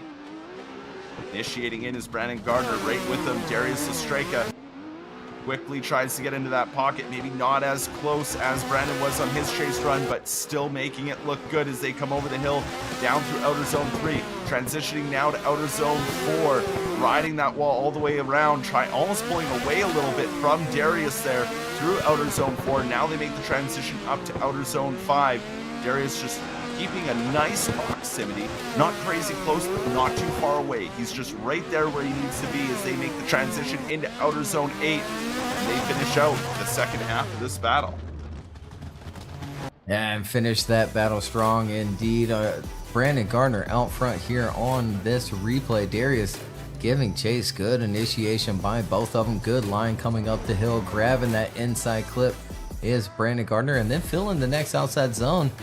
Good job on 3 as well as they work their way down the hill now. Big transition and then holding that momentum all the way through there. Continuing on, coming up for the inside clip. Darius reeling him back in for outside zone 6, and then here we come down to the inside clip. A little bit of angle pulled out from Brandon Gardner before heading into that outside zone, but there they go down the hill along the wall and finishing out their battle. Darius Strika on the left, Brandon Gardner on the right. Which way will those judges go?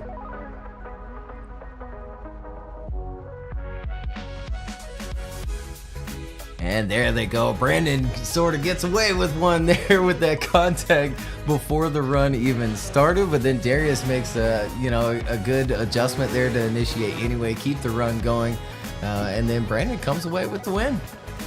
Good job from him. Good job by both of those drivers. Yeah, great job there. Brandon Gardner getting that win, taking one of the 2 spots remaining in the top 16, which means we've come to our final battle of the top 32 here for round 5 of the Virtual Drift Championship. And it is between Victor Alves in the lead lane in the S15, being chased down by Lazamazau in the S14. One spot remains. Who will go up against Brandon Gardner in the top 16? The lights go on and off we go.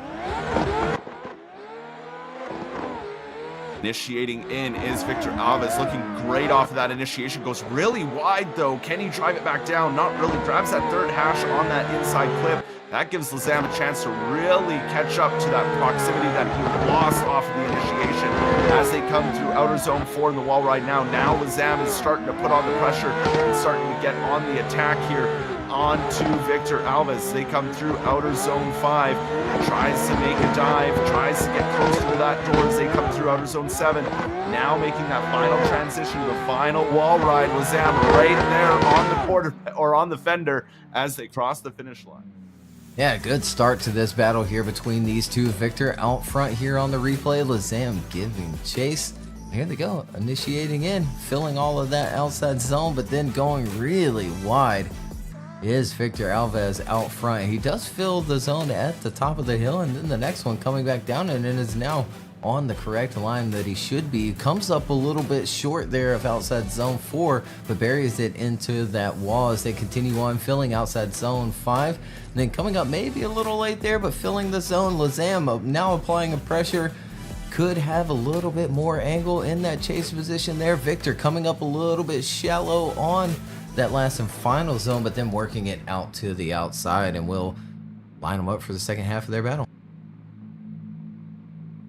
And they are lined up for the second half of this battle, ready to go. Lazam Azau up against Victor Alves, who will now be chasing. The lights go on. Who takes that final spot here of the top 16? Initiating in, looking good. Victor Alves right there with him off the initiation. Could have filled outer zone 1 a little bit more though. Same with outer zone 2 for Lazam as they come up over the hill through outer zone 3. There is Victor Alves trying to mount an attack, taking a really inside line there, almost missing out completely of outer zone 4. Lazam still hitting those points where he needs to be, and those outer zones. A surge from Victor Alves to try and get on the door, and he had to kind of back out of it, get back on throttle. They come through outer zone 7, now into outer zone 8.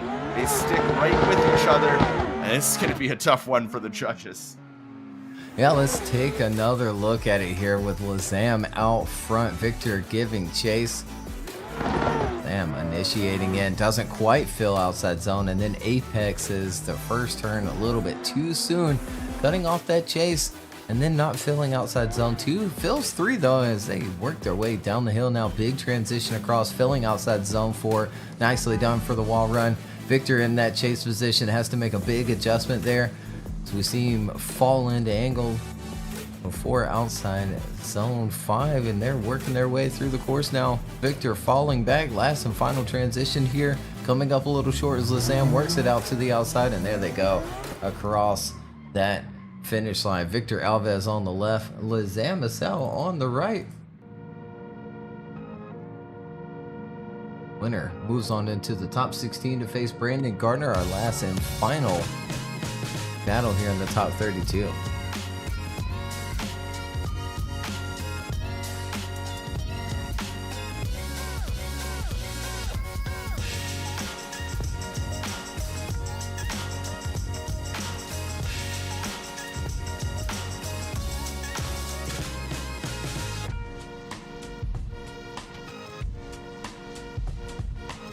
And here we go. They slide right for Lazam.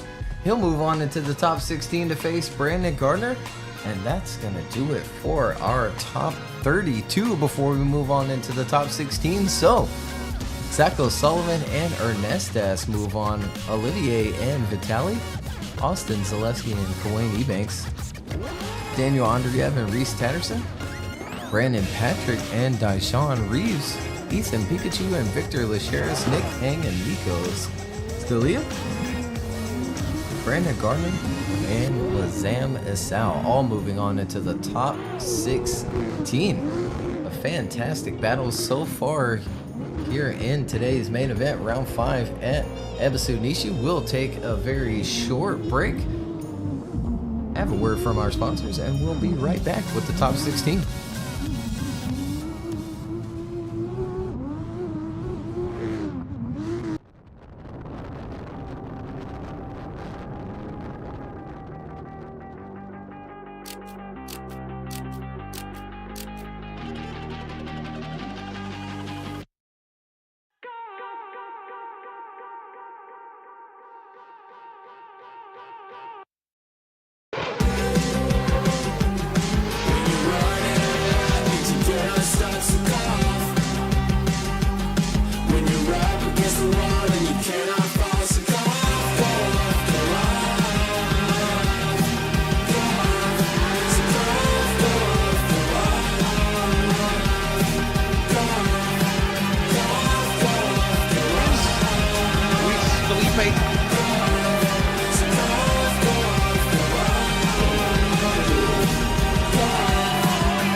Alright,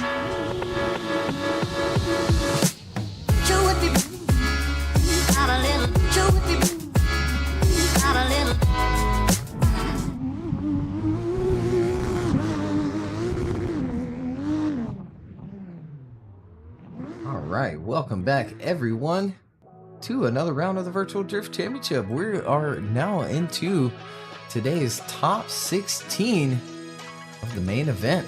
Let's take a look at the bracket so far here. No, we need to refresh that in 1 second. There we go. Zacho, Sullivan, and Ernestes will be our first battle there. We'll work down the left hand side. Olivier, Blice, and Vitali, Austin, Zeleski, and Ebanks, Daniel, Andreev, and Reeves, Tatterson will be our first set of battles coming right up here in the top 16.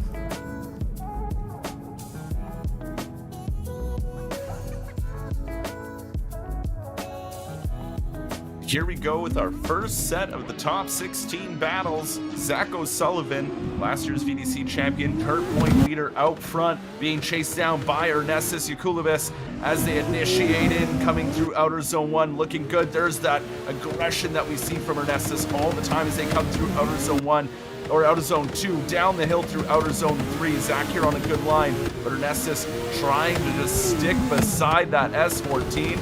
Looking good, doing it, keeping itself in that proximity, in that little pocket, leaving almost no room for that transition up to outer zone 5 as they come through that inside clip. Ernestes just sticking right there with Zach as they make that transition to outer zone 8, and such a clean battle between these two. Maybe a little tap there from Ernestes at the end. Yeah, a little tap indeed. Let's take another look at it here. Zacho Sullivan out front, big initiation, filling that first outside zone, working his way up the hill and grabbing the inside clip, filling outside zone at the top of the hill as well. Here they come back down it. Nicely done along that inside clip, working out to outside zone 4, just on a heater of a lead lap here is Zacho Sullivan, but Ernestes right there in that chase position. Look at there, bumper to bumper through that transition in the middle of the course. Zach maybe sacrificing a little bit of angle up front through that inside clip. Here they come down into the last and final zone where Zach fills it all the way around and then maybe gets a little nudge from the chase. Well, back around at the start line, Ernestes Yules ready to lead it out for the second half of this battle to see who claims the first spot of the top 8. Zacho Sullivan ready to chase him down. They initiate in, looking good off the initiation. Zach kind of over-rotates and clips him in the rear though. They still stay on throttle and keep going up the hill down through outer zone 3 now. Maybe that was Ernestes losing too much wheel speed and Zach not expecting it, which caused that contact as they come through outer zone 4 now, down through 5. Zach keeping that proximity, sticking right beside Ernestes, so that'll be something the judges have to look at there. Was that maybe a bit of lag? Who knows? As they come through outer zone 7 into outer zone 8 now. Zach has not left the side of Ernestes' car. I think it's going to come down to what happened there off the initiation. Now let's take another look at it here. Initiating in. Yeah, very odd from Zach there. It looks like Ernestes was picking up throttle in time. It's a tough one to see. I know judges might rewind it back there, but yeah, Zach's rear just coming in and making some contact with that lead position of Ernestes as they come on down into outside zone 5, make their transition up through the middle portion of the course. Zach's right there in that pocket of the S14 out front. Last and final transition here. They come into that wall and Ernestes doing a good job there, and across that finish line we'll go to our judges. Zach on the left, Ernestes on the right. Winner will move on into the top 8. And there they go, sliding right for Ernestes. Takes the win over Zacho Sullivan, knocking the current points leader out of the bracket here in round 5. And that could make this championship. I don't know, it's a tough one. Zach has a pretty good lead. I think it's going to come down to maybe Brandon, Patrick, maybe going on all the way to the finals, but we'll double check on that and keep you updated throughout today's round. We sure will. But first, we have another top 16 battle to throw at you. Olivier in the chase position in that S14, up against newcomer Vitali in that Toyota Supra in the lead. Vitali here making his way through the top 32, now in the top 16 as he initiates in, but he is up against Olivier, who is already on his door through that inside clip through outer zone 2 as they come over the hill through outer zone 3. Losing a bit of ground there was Olivier as they come into outer zone 4, but he's regained that proximity and back on the door of Vitali. Vitali doing an amazing job here, putting that car exactly where it needs to be, as he used a little bit of brake there to hold back car's angle through outer zone 5 or 6 and 7. Now they come into that final outer zone, and Olivier putting in all sorts of pressure onto Vitali there at the end. Yeah, he certainly was. Let's take another look at it on the replay here. Vitali out front in his IRT Supra being chased down by Olivier. They work their way up the hill. Olivier a little bit far behind there, behind the car. A good proximity, but the positioning, you know, just a little bit far back, and then making a dive there almost too soon before the transition. Works it out though, gets back into the pocket of that Supra out front. Good transition there in the middle part of the course. Olivier keeping things going as well in that chase position, filling that zone all the way, and then coming into the last and final one. Nicely done out front. And there we see Olivier fall out of the angle just a little bit in that chase position. Well, now back around at the start line, Olivier's now has his chance to lead. And Vitali is going to try and chase him down here to see who can secure the next spot to go up against Ernestus in that top 8. The lights go on and off they go. Initiating in, looking good for Olivier off that initiation. Vitali not too far behind, keeping a good proximity as they come through outer zone 2, up the hill, down through outer zone 3 now. They make that transition. Vitali trying to make impression here, but oh no, hard into the wall goes Olivier, and he goes into opposite lock. So that might be an incomplete there for Olivier. I know they continue out this run, but I think that's going to be all she wrote, and that'll be for the judges to end up saying at the end, but that's my take on how that's going to go. Yeah, I think so. We'll take another look here on the replay. Olivier out front in his S14, initiating in, and on a good line coming up the hill, grabbing that inside clip, working out to outside zone 2. Nicely done over the crest as well, and down into outside zone 3. Coming into this wall, yep, just a little bit too deep. He was committed. I mean, on throttle. I think he trusted that he was going to be all right, and then just barely wasn't. So a little bit too deep. I think, you know, we see the flashers come on and everything. Maybe toe even a little out of whack there as we see him miss that outside zone, and there they go. Finishing out their battle, Olivier on the left, Vitali on the right. It is up to those judges. And there they go, sliding right for Vitali, and he takes the win. We'll see him in the top 8, moving on along in the first VDC event for him. Well, good job indeed from Vitali, making it all the way into the grade 8, maybe even further. We'll find out later on. But next battle up here, Austin Zeleski in the 370Z up against Kawain Ebanks in that R35.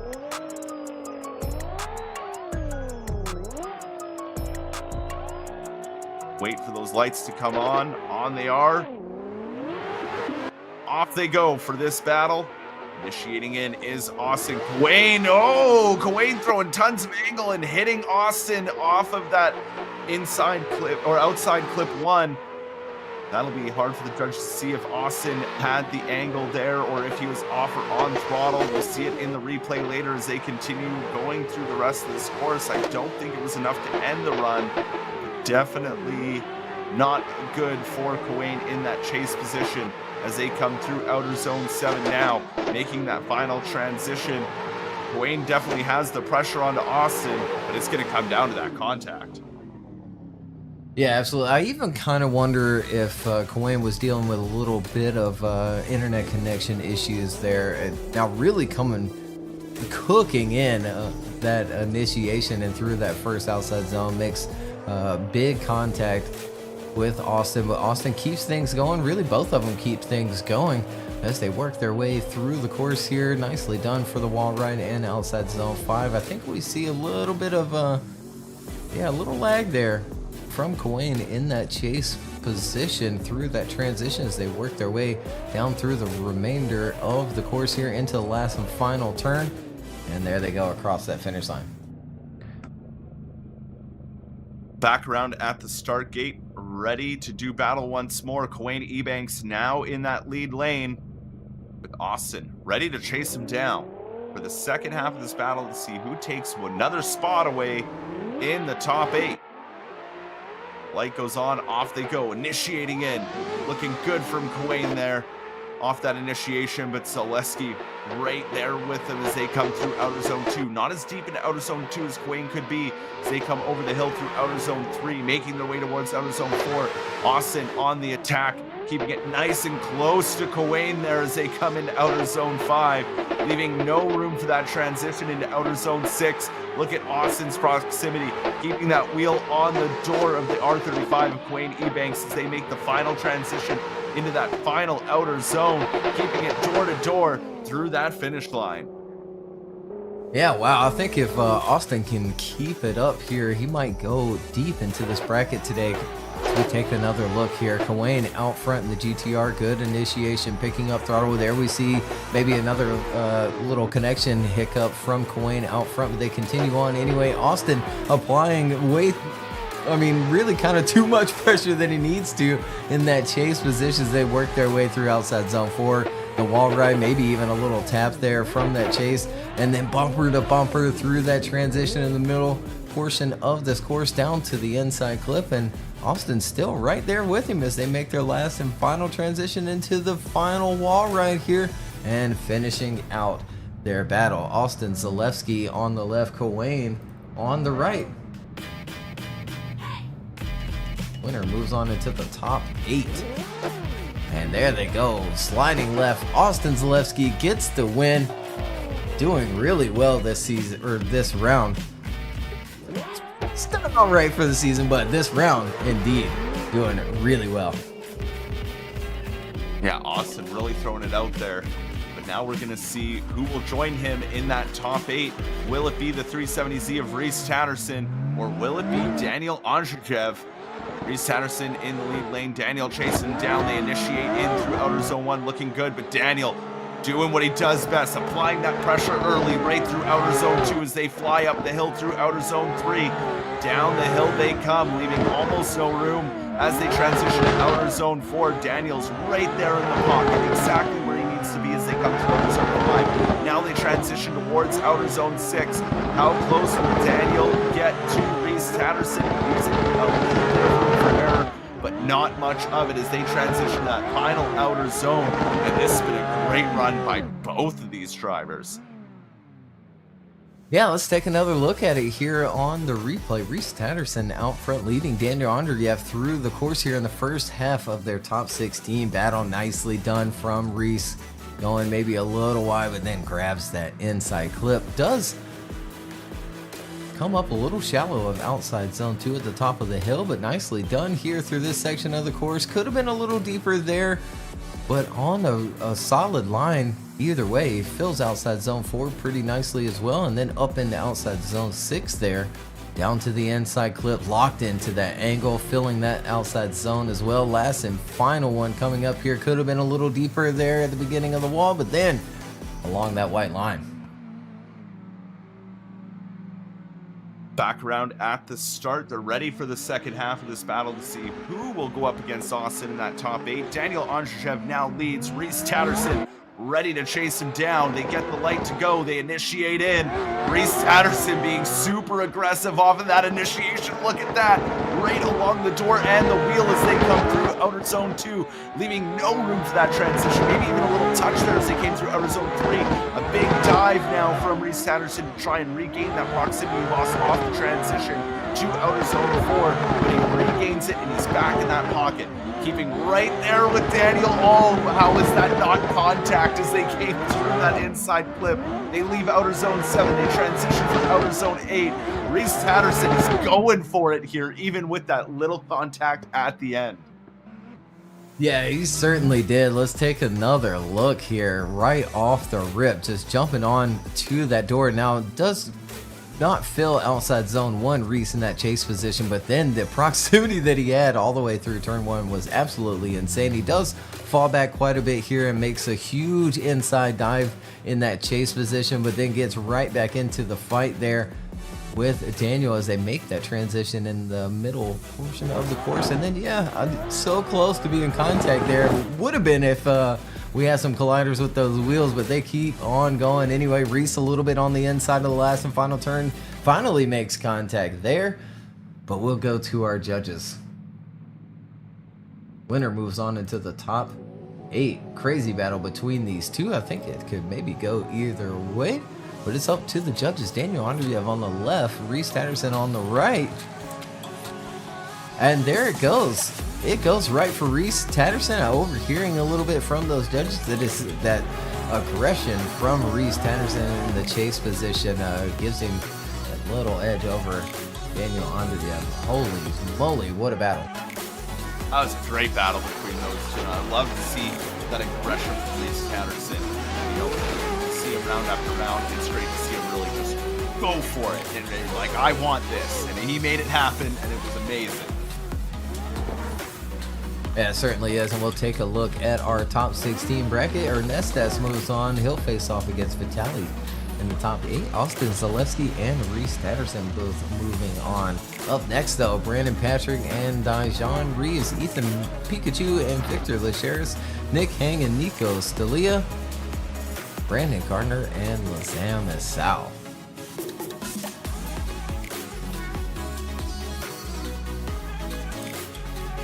With our next battle at the line, we will claim the next spot to finish making our top 8 bracket. We have Brandon Patrick in the Ferrari in the lead lane, being chased down by Dijon Reeves in that Corvette. The lights go out and off they go.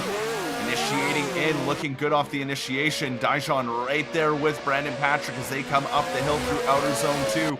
Making the transition over the hill through outer zone 3. Look at the proximity from Dijon down that hill.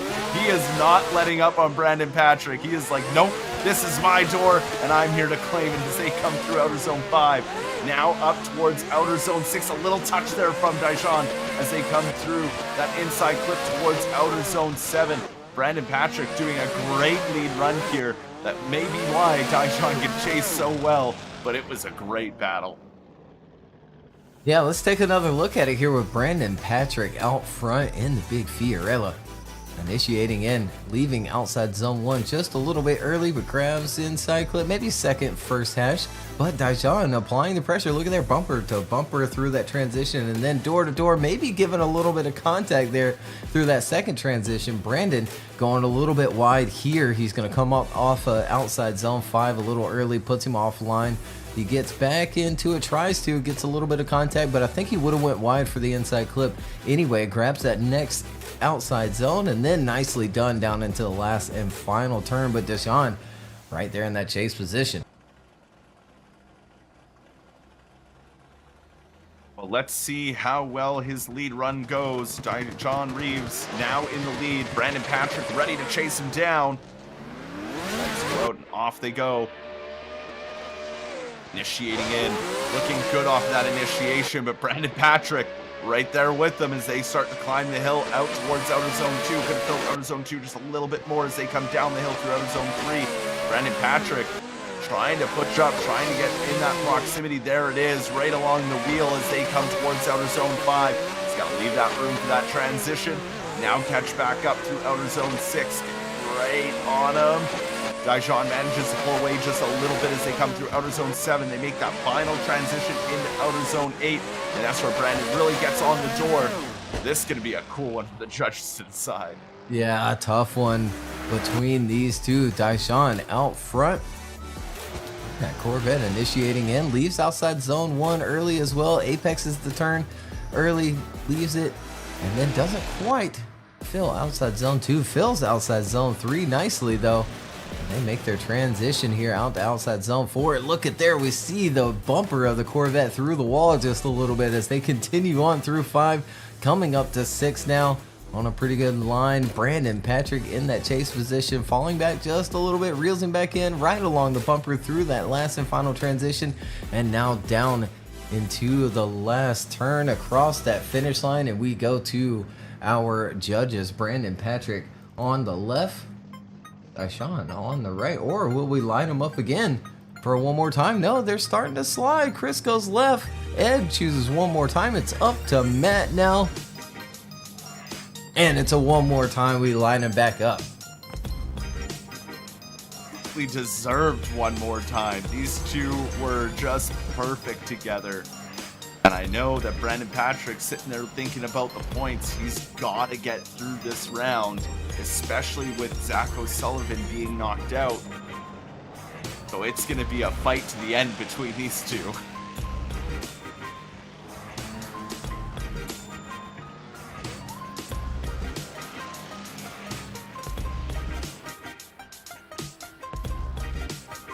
So here we go for the one more time battle. Brandon Patrick now back in the lead lane. Reeves ready to chase him down yet again. Only one can move on to the top 8. The lights go on and off they go. Down the straight, initiating in. Looking good off that initiation. Dijon right there with them. Nice and close as they come through that inside clip all the way out to outer zone 2.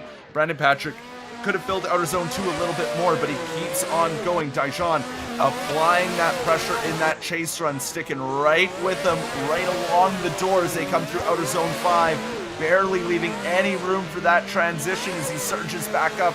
He is on the attack through these outer zones as they make the final transition into outer zone 8.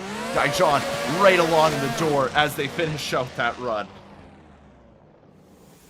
Yeah, let's take another look here. The first half of their one more time battle. Brandon Patrick initiating in, this time filling the outside zone much better, and then driving that car into the inside clip. Again, could have been a little bit deeper at outside zone 2, opening that pocket a little bit more for Dijon, but he does a good job in the chase anyway, and along the bumper through that transition, staying with him through the wall right. Brandon doing a better job here for outside zone 5, grabbing that inside clip as well, and then up into outside zone 6. There, Reeves right there with him, almost touching the bumper, and here they come into the last and final turn. There they go across that finish line for the first half of their one more time battle. Back around at the start gate, they're ready to duke it out once more. Dijon Reeves now leads once more. Brandon Patrick chases him. Will this be the end? Will it go to another one more time? Who will advance on to the top 8? Initiating in goes Dijon Reeves, looking good, but look at that aggression for Brandon Patrick. He's all over the door as they come up to outer zone 2. They make the transition over through outer zone 3. Brandon is all over the door of Dijon. He is on the attack. He knows he has to be close.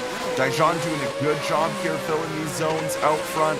He's putting the car where it needs to be, but Brandon really just on the attack here, losing a bit of proximity as they come through outer zone 5 or outer zone 7. Now they come into outer zone 8. And they finish out that run. Oh.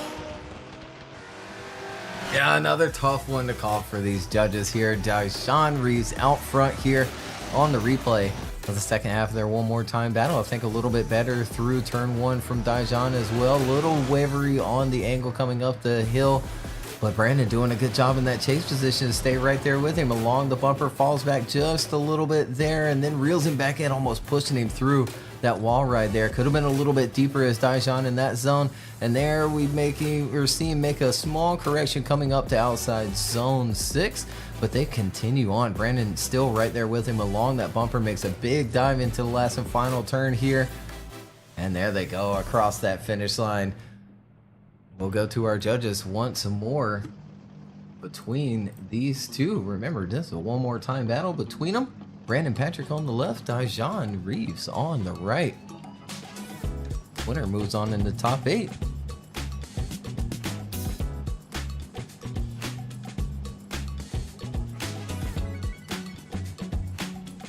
Or could we see him line up again? Well, I think we... Oh, excuse me. We have a decision because more cars are coming to the line. It's just what that decision is going to be. One for Brandon Patrick. Chris goes left. We have a one more time from Ed, and Matt goes left for Brandon Patrick as well. Brandon Patrick gets the win over Daishan Reeves. A tough one to call. I think Brandon definitely had the better lead between the two, as we saw Daishan be a little wavery here and there in his angle, a couple of places on the course here and there, but then Daishan maybe with the better chase. It's a tough one. Both of them put on one heck of a show between them two. Oh, definitely. What a battle between them, and Brandon Patrick's probably smiling right now as he knows he moves up into the points and gets a little closer to maybe knocking off Sullivan from that throne. But here we go with the next battle. Ethan Pikachu, Victor Leras. Ethan in that all-new Z. Victor Leras in the S13, chasing him down. They initiate in. Good job off that initiation. A bobble, though, from the chase. They come to outer zone 2. He recorrects and gets back online as Ethan comes into outer zone 4. Victor trying to put that pressure on, looking to more of an inside line as they come through outer zone 5. Now pushing out to outer zone 6. There's Victor starting to get up on that door, starting to put that pressure onto Ethan as they transition to outer zone 8. Victor keeping it on that fender as they cross that finish line. Yeah, let's go back to the replay here between these two. Ethan Pikachu out front, Victor Leras giving chase and falling back quite a bit on the run up, but then gets back into the fight there at the top of the hill and make their first transition coming down it now. And big one for outside zone 4. Could have maybe be a little bit deeper there is Ethan, but he's locked into his line and committed to it. Doesn't really make a big adjustment or anything to try and work it out there farther, but look at the pressure being applied from Victor Leras in that chase position through that section of the course. Here is the last and final turn coming down the hill. And there they go, finishing it out. Back around at the start gate. Victor Leras now leads it out with Ethan ready to chase him down for the second half of this run to claim yet another spot there in the top 8. Initiating in really deep into outer zone 1 goes Victor Leras with a little bit of a bobble into outer zone 1 or into inside clip 1 as they push out to outer zone 2. Ethan keeping in that pocket, keeping that proximity there as they come really wide into outer zone 4. How Victor Leras got away with that, I don't know, as they come into outer zone 5. Ethan is doing everything he can to keep that car within proximity in the pocket as they come through that inside clip towards outer zone 7, now transitioning to outer zone 8. This is the last outside zone, and they finish out the run. Yeah, let's go back on the replay here between these two. Second half of the battle, Victor Leras out front being chased down by Ethan Pikachu. A little bit of gap established there on the initiation, and then a little wavery from both of them coming up that hill through the inside clip and out to outside zone 2, but they get it together here coming into outside zone 4. I thought Victor was going into the wall as he was a bit deep on outside zone 4, but he kept it going nicely as he makes this transition in the middle. Now Ethan diving in up on that quite a beeline out to outside zone 6, and then here we go, last and final turn, filling that outside zone. There they go across that finish line. We go to our judges between these two here in the top 16. Victor Leras on the right, Ethan Pikachu on the left.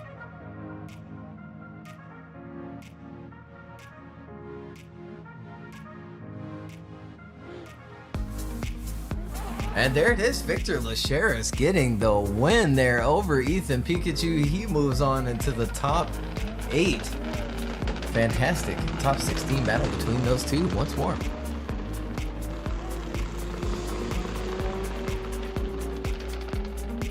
Victor Leras moving on over Ethan, and now we'll go see Brandon Patrick there in that top 8, and now we move on to our next battle. Nick Hang and Nico Stella. Nico coming to us brand new for this round. He's done an amazing job here so far. Can he keep that momentum up? Nick Hang's not an easy one to dispatch as they initiate in. And look at Nick Hang already on the attack there off of that initiation through outer zone 1 and 2. Good job from Nico, though, to fill all of the outer zone 2 as they come out down the hill through outer zone 3 and set up for outer zone 4. But look at that aggression there from Nick Hang. He is right there and not letting up as they come through towards outer zone 5 now. Nick Hang's going to slowly get closer and closer to that door, which he does as they come through outer zone 7 and now get ready for outer zone 8. And look at that, Nick Hang is mimicking him the whole way around. Yeah, let's take another look at it on the replay here. Nico out front, initiating in, nice and snappy. Nick Hang right there in that chase position in the pocket, coming up the hill, has to fall back just a little bit there. Let that transition happen, and then he gets right back on it. Little small waiver in that chase position right after the inside clip. They continue on, filling that outside zone nicely as Nico on a good lead line here, using a lot less left foot brake out front this time around, as well as he makes his last and final transition, really throwing that car into the last and final outside zone. And there he goes across the finish line. Well, now for the second half of this battle, Nick Hang will now lead it out. Nico Stella will chase him down.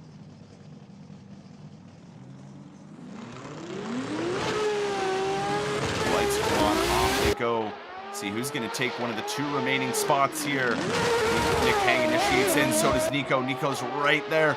Loses a little bit of ground, not as close to Nick Hang through those first 2, but makes up the gap through outer zone 2. Now they come down through outer zone 3. Nico trying to put on that pressure. Nick Hang just literally hanging it all out there as he rubs the wall, leaving outer zone 4. But now Nico trying to put on the attack. He's trying to inch closer and closer, and even closer in proximity, get right on the door to Nick Hang. And this is going to be a close one here for the judges and calls. That's almost an identical run aside from the wall. It really was. Let's take another look here. Nick Hang out front this time. Grabbing a little bit backwards there as they work their way up the hill. Grabbing that inside clip and then working all the way out there to outside zone 2. Nicely done from Nick Hang with Nico right there in that chase position. Look at there, bumper to bumper through the transition. Reels him in for that first wall ride. Could have been a little deeper there as Nick Hang in that lead position for outside zone 4. Fills 6 and then has to make a correction there to drive that car down to that next inside clip. Nico doing a good job in that chase position to stay with him. Pay attention to what's going on in front of him, and there they go, finishing out their battle between them. Nick Hang on the left, Nico Stella on the right. Winner moves on into the top 8.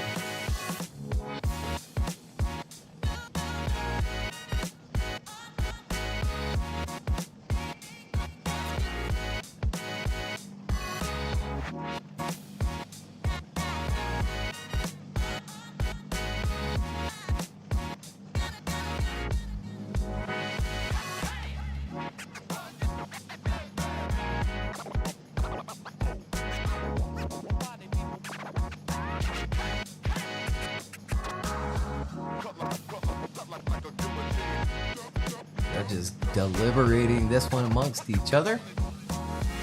Could we maybe see him line back up for one more time?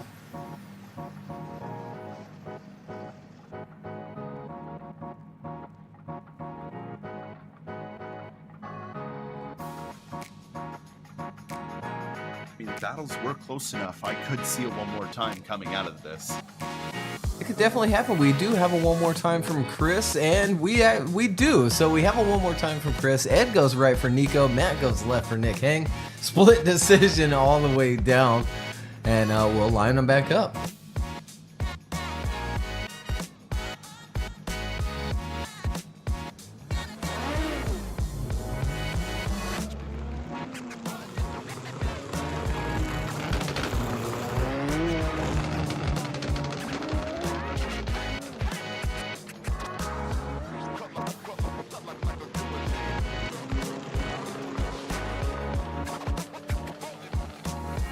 here we go. Coming back to the line for their one more time battle. Nico Stella, new to the VDC for this round, coming from us from the DCGP. And already showing out, qualifying 19th today, making his way through the top 32, and now into the top 16, trying to secure his next spot there. Up against Nick Hang, fought his way through the last 16 battles through the top 32, and is now here, ready to dispatch, hopefully Nico, and move his way up into the top 8.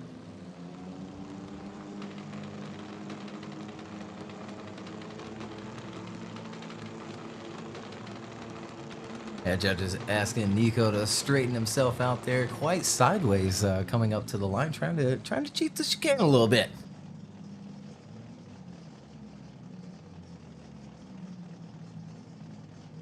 Drive around it, not through it. That's okay. It's day one for you, Nico. Lights go on, and off we go. That looked good there. Down the straight he comes, initiating in is Nico Stella. Right with him, though, is Nick Hang. Look at Nick, keeping a good proximity all the way through outer zone 1 and 2. They climb up the hill now through outer zone 3. Down they come. Nick doing a good job in that chase. Nico doing a good job out front as they come through towards outer zone 5 now, climbing up to outer zone 6. Nick Hang surges forward again. He wants to be right on that door through outer zone 7. He leaves the room for the transition. Now to outer zone 8. They are door to door as they come through that final outside zone and finish out the run. Yeah, goodness gracious, as we go back to this replay, what a battle. Nico out front, Nick Hang in that chase position. Good initiation. Nicely done up the hill as well by both of those drivers. Nico filling that zone all the way at the top of the hill. Nicely done for the inside clip at the bottom. They work their way into outside zone 4. Nicely done on that wall as well. Filling outside zone 5. Coming up for that inside clip and working it out to outside zone 6. Nick Hang right there, buried into the pocket of that lead car. Last and final transition, really going after it as Nick Hang in that chase, but Nico filling that zone all the way around it. And we send them off for the second half of their battle. And they're at the line and ready for the second half of that battle. Nick Hang now in the lead in the white S14, getting chased down by Nico Stella, the newcomer in that purple S15. Initiating in is Nick Hang, looking good. Nico Stella right there though, maybe even a little closer than Nick Hang off of that initiation as they come through outer zone 2. Now up to outer zone 3, lost a bit of ground over the hill. We'll see how he makes up for it into outer zone 4. He dives through the inside, trying to regain that proximity he lost over the hill. Had to back out of it a little bit as he was too far inside to come at him through to keep an even line in the transition through outer zone 6, now through 7. This is going to be such a close one between these two. Into outer zone 8, Nico right along the door. But what will the judges decide? Yeah, it's another tough one for him indeed. Nick Hang out front this time in the second half of their one more time battle. Nick initiating in nicely with Nico right along his door, coming up the hill now. Nick filling outside zone 2 nicely. Smooth transition coming down the hill now around that inside clip. There we see a big dive from Nico. A little bit on the inside, but then works it back out into the pocket of that lead car. Nick coming off of outside zone 5 a little early, but then getting onto the correct line to grab that inside clip there. Last and final transition coming up. Nico right along that bumper and then along the door. A tough one to call as they cross that finish line. And we go to our judges here. Nick Hang on the left, Nico on the right. Another one more time? It's possible. I mean, again, it's very close. They're both showing really good aggression. I think, like, if anything, it would just be that big dive that he did into outer zone 4 for the chase run of Nico. Yeah, maybe not quite as clean as, but we saw it sort of get rewarded with Reese Tatterson earlier, right? With Reese's big dive through there, and judges sort of awarding him with that aggression. Not that it came from exactly, you know, that point in the track, but it definitely could have. It's a tough one. Both had extremely clean lead runs. I'm not sure if there was anything much different between them two. Maybe Nick coming up off outside zone 5 a little early, but then smoother in his chase, in my opinion. And there they go, left for Nick Hang. Chris and Ed go left for Nick Hang, and then Nico gets a vote from Matt going right, but 2 versus 1. Nick Hang moves on into the top 8. What a freaking battle between those two, and a fantastic job from Nico today in his first VDC event. Yeah, fantastic job for Nico. Like, that's a big pat on the back there. You did amazing, and we can't wait to see you in round 6 and see what you bring to that battle for the finals.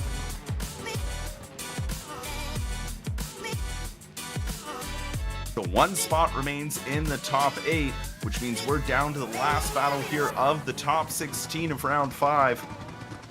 Brandon Gardner, qualifying 27th, will chase this run. Lazam Azao, qualifying 22nd, will lead. Lazam out front, Brandon chasing him down. The lights go on, off they go. The last top 16 battles underway. Lazam initiates in, looking good off the initiation. Brandon a little hesitant there off that initiation, but slowly regains that proximity as they come up the hill through outer zone 2. Now through outer zone 3, down the hill. Brandon on the attack here. Good transition as they come into outer zone 4. Lazam looking dialed here, but there's the attack from Brandon, starting to really get on the door and apply that pressure as they come through the inside clip towards outside zone 7. One last transition to go. And look at that, side by side, door to door, they finish out that run. Yeah, let's take a look back on the replay here. We won't be able to hear a certain portion of the course, but a bit of a note coming into outside zone 6 and then down to the next inside clip. Lazam doing a good job through turn 1 and then coming down the hill there, maybe a little wide at the inside clip. Brandon reeling him back in quickly for the wall ride here after outside zone 4. Lazam doing a good job here and then makes this transition. Again, we won't be able to hear, but a little on-off throttle there. You see him pull out of the angle quite a bit as well, trying to get that car down to that inside clip, but a mistake indeed, and Brandon doing a good job in that chase position to keep things going with him. Well, now we'll see how the second half of this battle plays out. Brandon out front, Lazam ready to chase him down. 1 spot remains. Who will go up against Nick Hang in the top 8? The lights go on and off they go. NOS Energy Drink Z, driven by Brandon, initiates in, but there's Lazam right there with him. Almost the same, lost a bit of proximity, but then regained it as they come up towards outer zone 2. Now over the hill, through outer zone 3, towards outside zone 4. Real wide goes Lazam. Now I thought he was going to go into the wall, but he avoids it and keeps that proximity through outer zone 5 as they come up towards outer zone 6.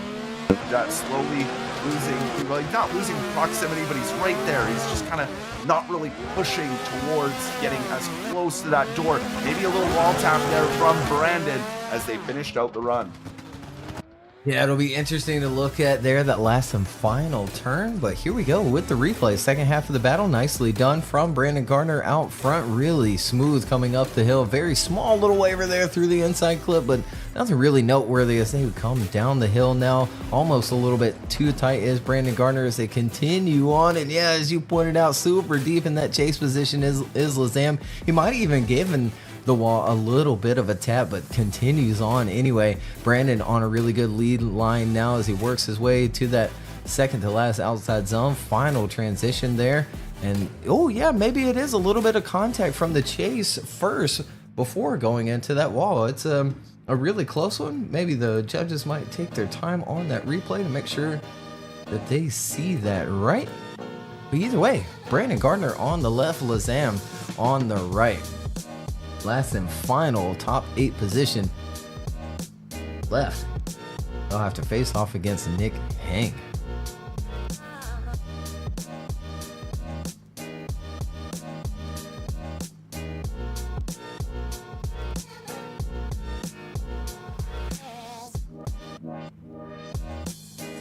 And there they go, sliding left for Brandon Gardner, unanimous decision over Lasam. And we'll see him in the top 8 against Nick Hang. So we'll take a look at our top 16 bracket and how it played out. Ernestes moves on, he'll face off against Vitali.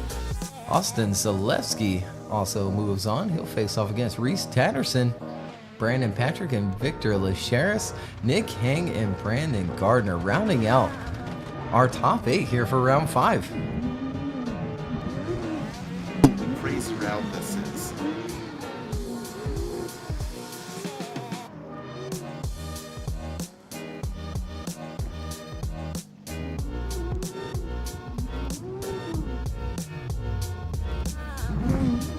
And it's going to make for a great top 8. I mean, looking at all these drivers that are here, all of them have just been showing crazy aggression all day.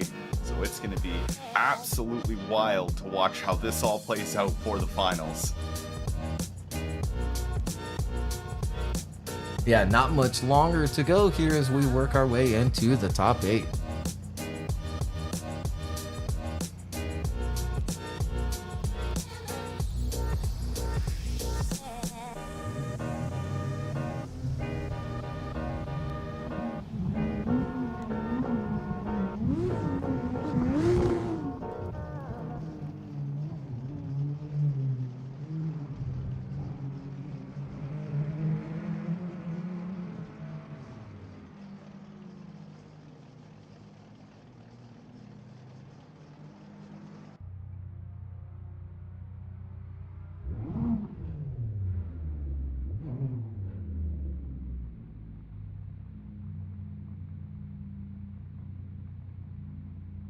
All right, and at the line, we are ready to go for our first top 8 battle. In the lead lane is Ernestis Yakulibis in that S14, and then the driver in the chase in that Supra, Vitali, brand new to us this round, initiates in, looking good off of the initiation. Ernestis out front doing good, but a good proximity from that chase of Vitali as they come up over the hill through outside zone 3. Now making their way towards outside zone 4. Vitali putting the car exactly where it needs to be in that chase lane. Ernestis doing a great job here out front, putting his car exactly where it needs to be for a lead run. A little bobble there from the chase as they come through towards outer zone 7. Now one last outer zone to navigate as they come into it, and looking good. They finish out door to door in a very clean run between these two.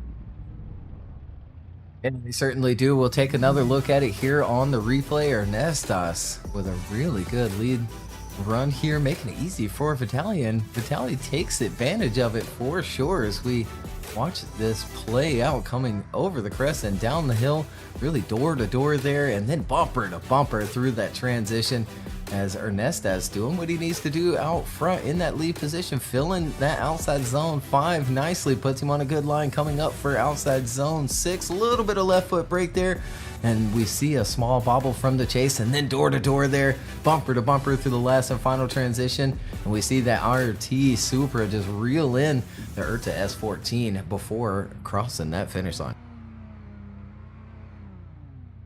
Now we'll see who takes one of the 4 spots remaining. Will it be Ernestis in the chase? Will it be Vitali in the lead?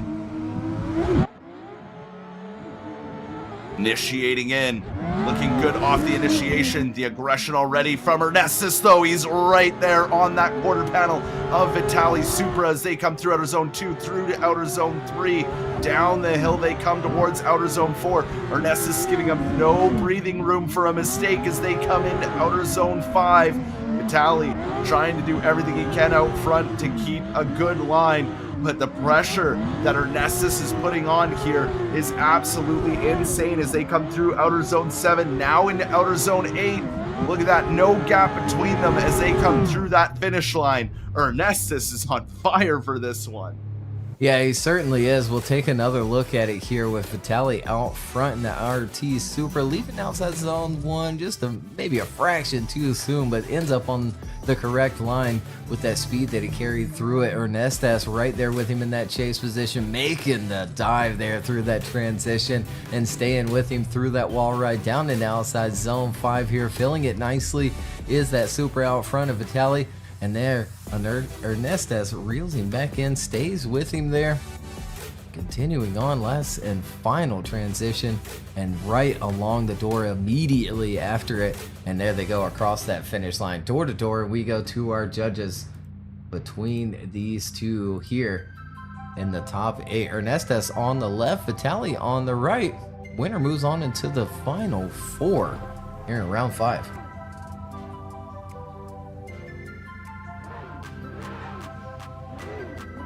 And there they go, they slide left. Ernestes gets the win over Tally, and we'll see him in the final 4. Fantastic battle.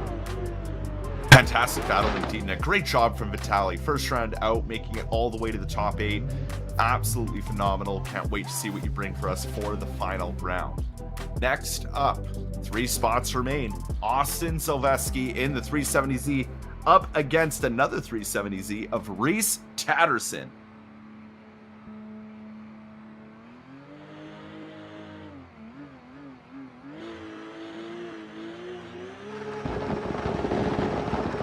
Lights go on and off they go. Austin out front in the blue Z. Reese Tatterson chasing him down in that pine Z, the green and black, as they come through outer zone 1. Reese Tatterson all over the door of Austin as they come through outer zone 2. Down the hill through outer zone 3. Makes that transition happen. I thought that maybe Reese was going to go into the side of him, but he doesn't. He keeps it right there in the pocket of Austin as they transition towards outer zone 6. Big surge there from Reese Tatterson in that chase, giving him a couple door taps, saying go a little faster, we can go quicker, as they come through outer zone 8 side by side.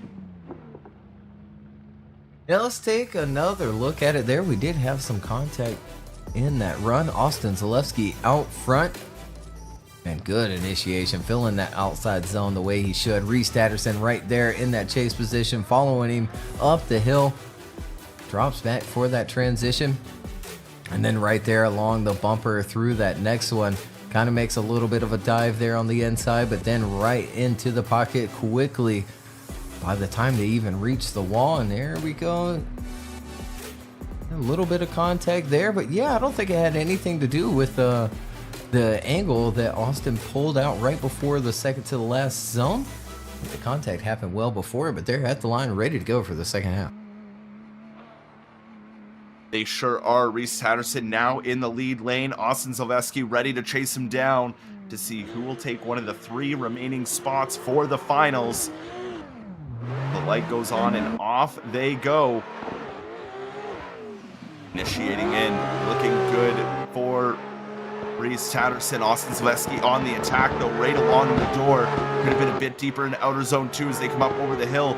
Austin not giving him any breathing room as he backs off quite a bit for outer zone 4, but then quickly regains that proximity through outer zone 5. Now making the transition again to outer zone 6. Austin keeping it right there on the door through that inside clip through outer zone 7. Leaves the room for the transition, gets back on the door of Reese Tatterson. This is going to be a hard one for those judges. Yeah, it certainly is. Let's take another look at it here. Reese Tatterson out front in the second half of their battle. Good initiation. Nice line up the hill here. Tight to the inside clip. Could have been a little bit deeper as Reese out front, but then fills outside 3 nicely. Grabs that inside clip. There we see Austin fall back quite a bit, but then reeling back in. Apply some pressure there, coming down into outside zone 5. Here they come up to outside zone 6 now. Nicely done for the inside clip. Down to the next one there, maybe a small tap. So they work their way until the second to last one, and then a big dive there from Austin Zeleski in that chase position for the last and final turn. And they finish it out, and we go to our judges. Austin on the left, Reese Tatterson on the right. Winner moves on into the final 4.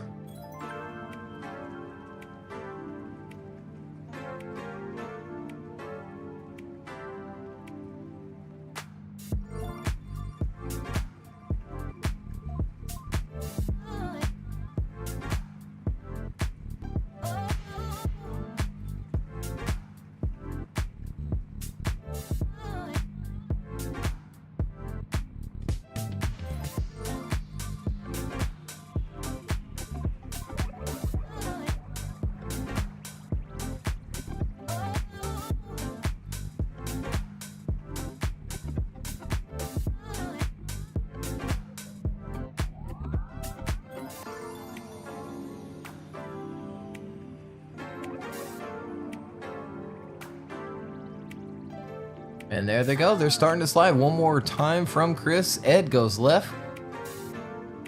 All comes down to Matt now, sliding left. Austin Zeleski gets the win over Reeves Tatterson, moving on into the final four to face off against Ernestas. What a battle between the 370Cs just now. Austin putting down some crazy lead runs today. Yeah, Austin really going for it there. He wanted to secure that win, and he managed to do so. And let's see how far he can take that aggression for the rest of the battles.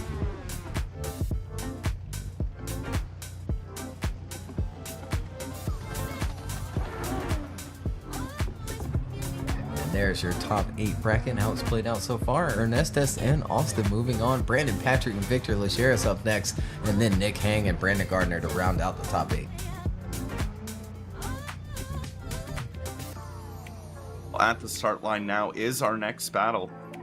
Brandon Patrick qualifying second today. 80 points behind Zach O'Sullivan. He wants to take this all the way, but could Victor Lecheras get in his way? Victor Lecheras chasing him down. The light goes on, and off they go. Initiating in, looking good off that initiation. Maybe driving off of outer zone 1 a little early. Victor Lecheras takes advantage of that and gets right close to him as he doesn't quite fill out all of outer zone 2 either. They come down the hill. Victor Lecheras all over Brandon Patrick as they come into outer zone 4 through that wall ride. Victor Lecheras keeping it right on the door of Brandon Patrick. They make the transition to go up to outer zone 6.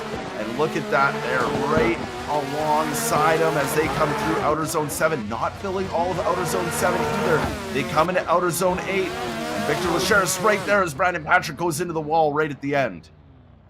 Yeah, and it looked like he went into the wall all on his own independently, but we'll take another look here as we see him sort of negate outside zone 1, but then grabs that inside clip, fills the next outside zone at the top of the hill. Victor along the bumper through that first transition, a little bit farther back there in the second one, but then applying some pressure coming down into outside zone 5, maybe a little nudge there as well as they make that transition in the middle portion of the course back down to the next inside clip and then working their way out there. Yeah, could have definitely been deeper on the second to last outside zone, but then nicely done. And there we see Victor have a little mistake coming into the last and final turn, but then Brandon getting into the wall at the very end.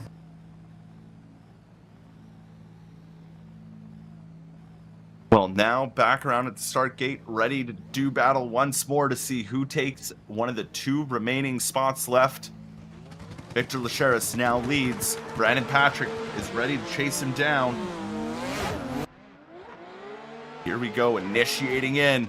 Victor Lecheras looking good. Brandon Patrick right along the door as they come through that inside clip. Not filling all of outer zone 2 was Victor Lecheras. They come down the hill through outer zone 3. Make the transition, ready to go for outer zone 4. Brandon Patrick keeping it right glued to the door of Victor Lecheras as they come through outer zone 5. Make the transition now towards outer zone 6. Doing a good job through outer zone 6, but Brandon Patrick is not wavering. Filling all of outer zone 7 though is Victor Lecheras as they come into outer zone 8, and they keep it right along that wall all the way through to the finish. Now let's take another look at it here. Victor Lecheras out front in that S13, initiating in. Nicely done for outside zone 1. Apexing turn 1, maybe a little bit too soon there as he works up the hill and then doesn't fill outside zone 2 at the top very well at all. They make their transition here with Brandon right on the bumper and then on the door through that wall run, maybe giving him a little nudge there as they make their next transition in the middle here out to outside zone 6, driving down to that next inside clip with Brandon right there in that chase position right into the pocket of that smaller S13 as they work their way down the hill here and across that finish line. We go to our judges. Brandon Patrick on the left, Victor Lecheras on the right.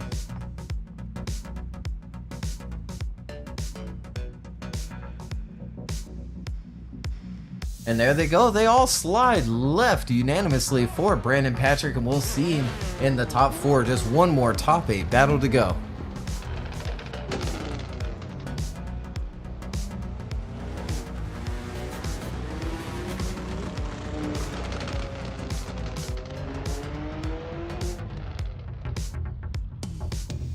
So, who will go to face Brandon Patrick?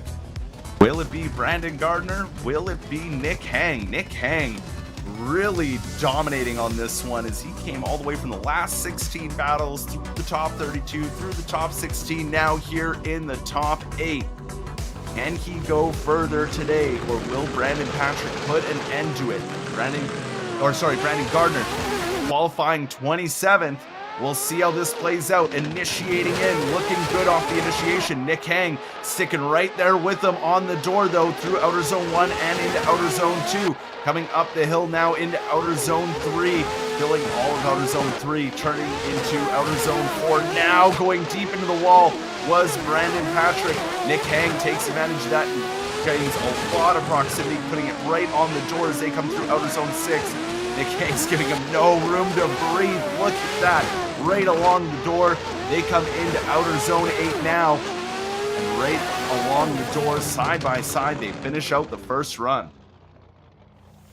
Yeah, let's take a look back on the replay here. Brandon Gardner out front, initiating in, filling outside zone 1, making a nice line up this turn 1 as well. Working his way out to outside zone 2. Could have been maybe a little bit deeper. Nick Hang applying the pressure though in that chase position. Sacrificing a little bit angle down the hill, but then matches it well. Pulls out a little bit. And then right back into it for outside zone 5. They keep things going here into outside zone 6. And then really applying the pressure now as Nick Hang in that chase position. Backing off just a little bit for that transition. Right back into it. Filling this last and final outside zone. And they're ready at the line for the second half. At the line for the second half and ready to see who takes that final spot. Nick Hang now in the lead position. Brandon Gardner ready to chase him down. Initiating in, looking good for Nick Hang. Could have filled outer zone 1 a little bit more. Brandon Gardner on the attack though as they come through outer zone 2. Up the hill through outer zone 3. Looking good so far for the lead and the chase as they come into outer zone 4. Not as close this time as Brandon Gardner to Nick Hang as they come through outer zone 5, but Nick Hang not filling all of outer zone 5. Gets through outer zone 6. Now Brandon Gardner starts to put that pressure on, getting right close to that door as he makes a huge surge for outer zone 8. They come through outer zone 8 door to door. Yeah, here we go with the replay between these two, and I think we see Nick Hang get into that first wall just a little bit. It doesn't quite fill outside zone 1 as well as they work their way up the hill now. Fills outside zone 2 pretty good. Makes his first transitions, falling down the hill nicely. Right along that bumper is Brandon. Here they go, this wall ride. Yep, and a little boop there. I think put Nick a little bit off and doesn't quite allow him to fill outside zone 5. Gets right back into it and where he needs to be on the course as that lead position. And there, a big dive at the end from Brandon Gardner. And there they go across that finish line. We'll go to our judges. Nick Hang on the left, Brandon Gardner on the right. Last and final top 8 battle. Winner moves on into the top 4. There they go, sliding right. Brandon Gardner does get the win over Nick Hang. And we have a Brandon on Brandon battle for the top 4.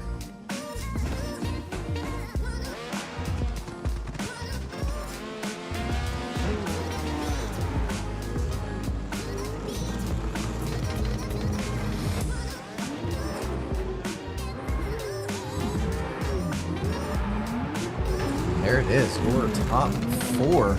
Ernestes and Austin Zeleski will battle it out first. Brandon Patrick and then Brandon Gardner. Here in the top 4 for round 5. What an interesting round here. This has been a round. A round indeed. And I like the shakeout. It's nice to see. It means we're doing good. In giving these drivers, a little bit of a challenge. But here we go with the top 4, the very first battle. Austin Zeleski out front. Ernestes Yakulibis chasing him down as they come through outer zone 1, and there's that aggression that we've seen all day from Ernestes right along the door of Austin as they came through outer zone 1 and 2, now down through 3, coming into outer zone 4. Austin on a good line here, but Ernestus is not leaving that door of that 370Z unless it's for a transition. There it is, back up on the door and putting that tire right along it as they come through outer zone 7. One more transition to go, one more wall ride. Ernestus right there alongside Austin Zeleski as they finish out that run. Yeah, let's take another look at it here. Austin out front here in the first top 4 battle here, round 5. Ernestus giving chase and doing a good job there through turn 1, applying the pressure indeed as they crest the top of the hill. Here they come down it, nicely done for the inside clip, bumper to bumper through that transition as they work their way down the smaller hill into outside zone 5 and then back up a little bit for outside zone 6, filling it nicely. A small little bobble there from Austin out front and then really drives forward into that second to last outside zone. Here they come, last and final one down that hill all the way up against that wall. Well, now back at the start line, ready to see who moves on to the finals, who goes to the third place matchup. Will it be Ernestus? Will it be Austin? They find out in just a matter of moments. The lights go on, and off they go for the second half of their battle. Ernestus initiating in. Austin Zeleski right there with him through outer zone 1. Look at that, Austin right on the door of Ernestus as they come through outer zone 2. Now making the transition into outer zone 3. Austin is leaving nothing on the table for this battle as they are door to door through outer zone 4. Maybe even a little bit of contact there. It was hard to see through all the smoke. Look at that transition along his bumper back onto the door for Austin as they come through outer zone 7. One more transition to go into outer zone 8. Austin all over Ernestus here, and what a battle between these two. And what a chase from Austin Zeleski just now. Let's take another look at this. Now, really good lead out front from Ernestus as well, but look at the pressure already being applied coming up the hill, nice and smooth as well.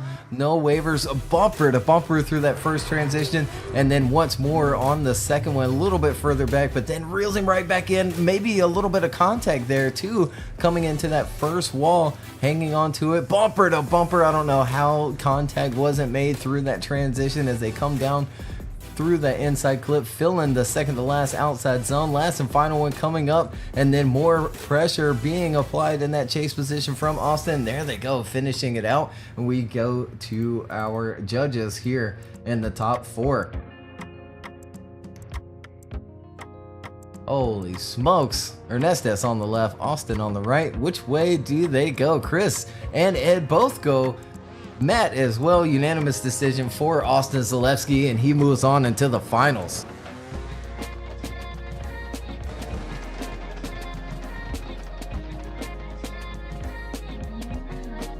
So Austin Zeleski there getting the win, moving on into the finals. Ernestus moves into that third place matchup. So now who will go see Austin in the finals? Will it be Brandon Patrick? Will it be Brandon Gardner? Battle of the Brandons yet again. I think we did this last round, but here we go. Brandon Patrick in the Ferrari, Brandon Gardner in that NOS Energy Drink Z, initiating in. Brandon Patrick not filling all of outer zone 1, but still getting through it as they come up the hill. Brandon Gardner on the attack, sticking to the door of Brandon Patrick through that first few outside zones. Now to outside zone 4. Look at Patrick, or Gardner, right on the door of Patrick as they come through outer zone 5, now up the hill to outer zone 6. Right there, look at that, as close as he could possibly get as they come through outer zone 7. Now to make that transition into outer zone 8. Brandon Gardner all over him with a little bit of contact, but I think that was all Brandon Patrick's fault into that wall.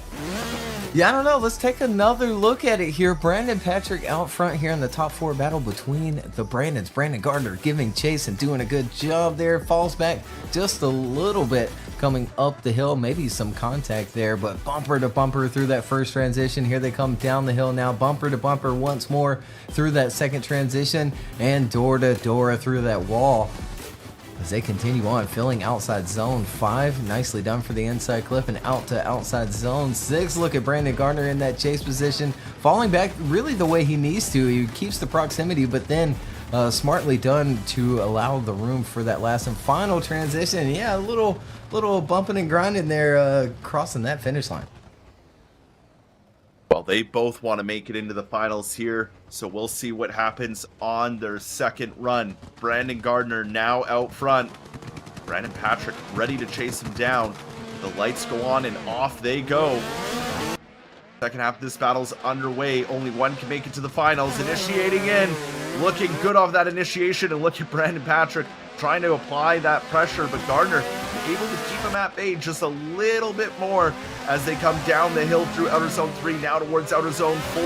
They both entered beautifully, but Brandon Patrick keeping like just beautiful proximity, just right on the wheel, just wheel to wheel through it, not quite on the door as they come through outer zone 6 into 7 here. Brandon Patrick just putting it perfectly on the side of Brandon Gardner as they come through the final outer zone and finish out a very clean run. Yeah, let's take another look at it here. Brandon Gardner out front, Patrick giving chase. And here they go, initiating in, filling outside zone 1 nicely, working their way up the hill, grabbing the inside clip. And look at there, just bumper to bumper through that transition. That one as well, working their way through outside zone 4, now down to 5. Filling that all the way is Gardner out front, puts him on a good line coming up to outside zone 6 there, and then just drives on down to the next inside clip. Brandon Patrick right there in that chase position, falls back just a little bit and then reels him back in for the last and final turn, and across that finish line we go to our judges once more here in the final 4. Brandon on the left, Brandon on the right. I bet Brandon's gonna win. Brandon has to win. For all the Brandons. Gardner already typing in chat.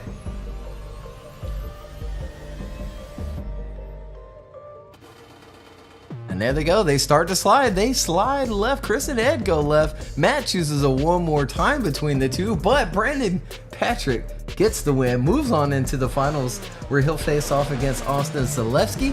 But before we do that, we have our third place battle coming up next.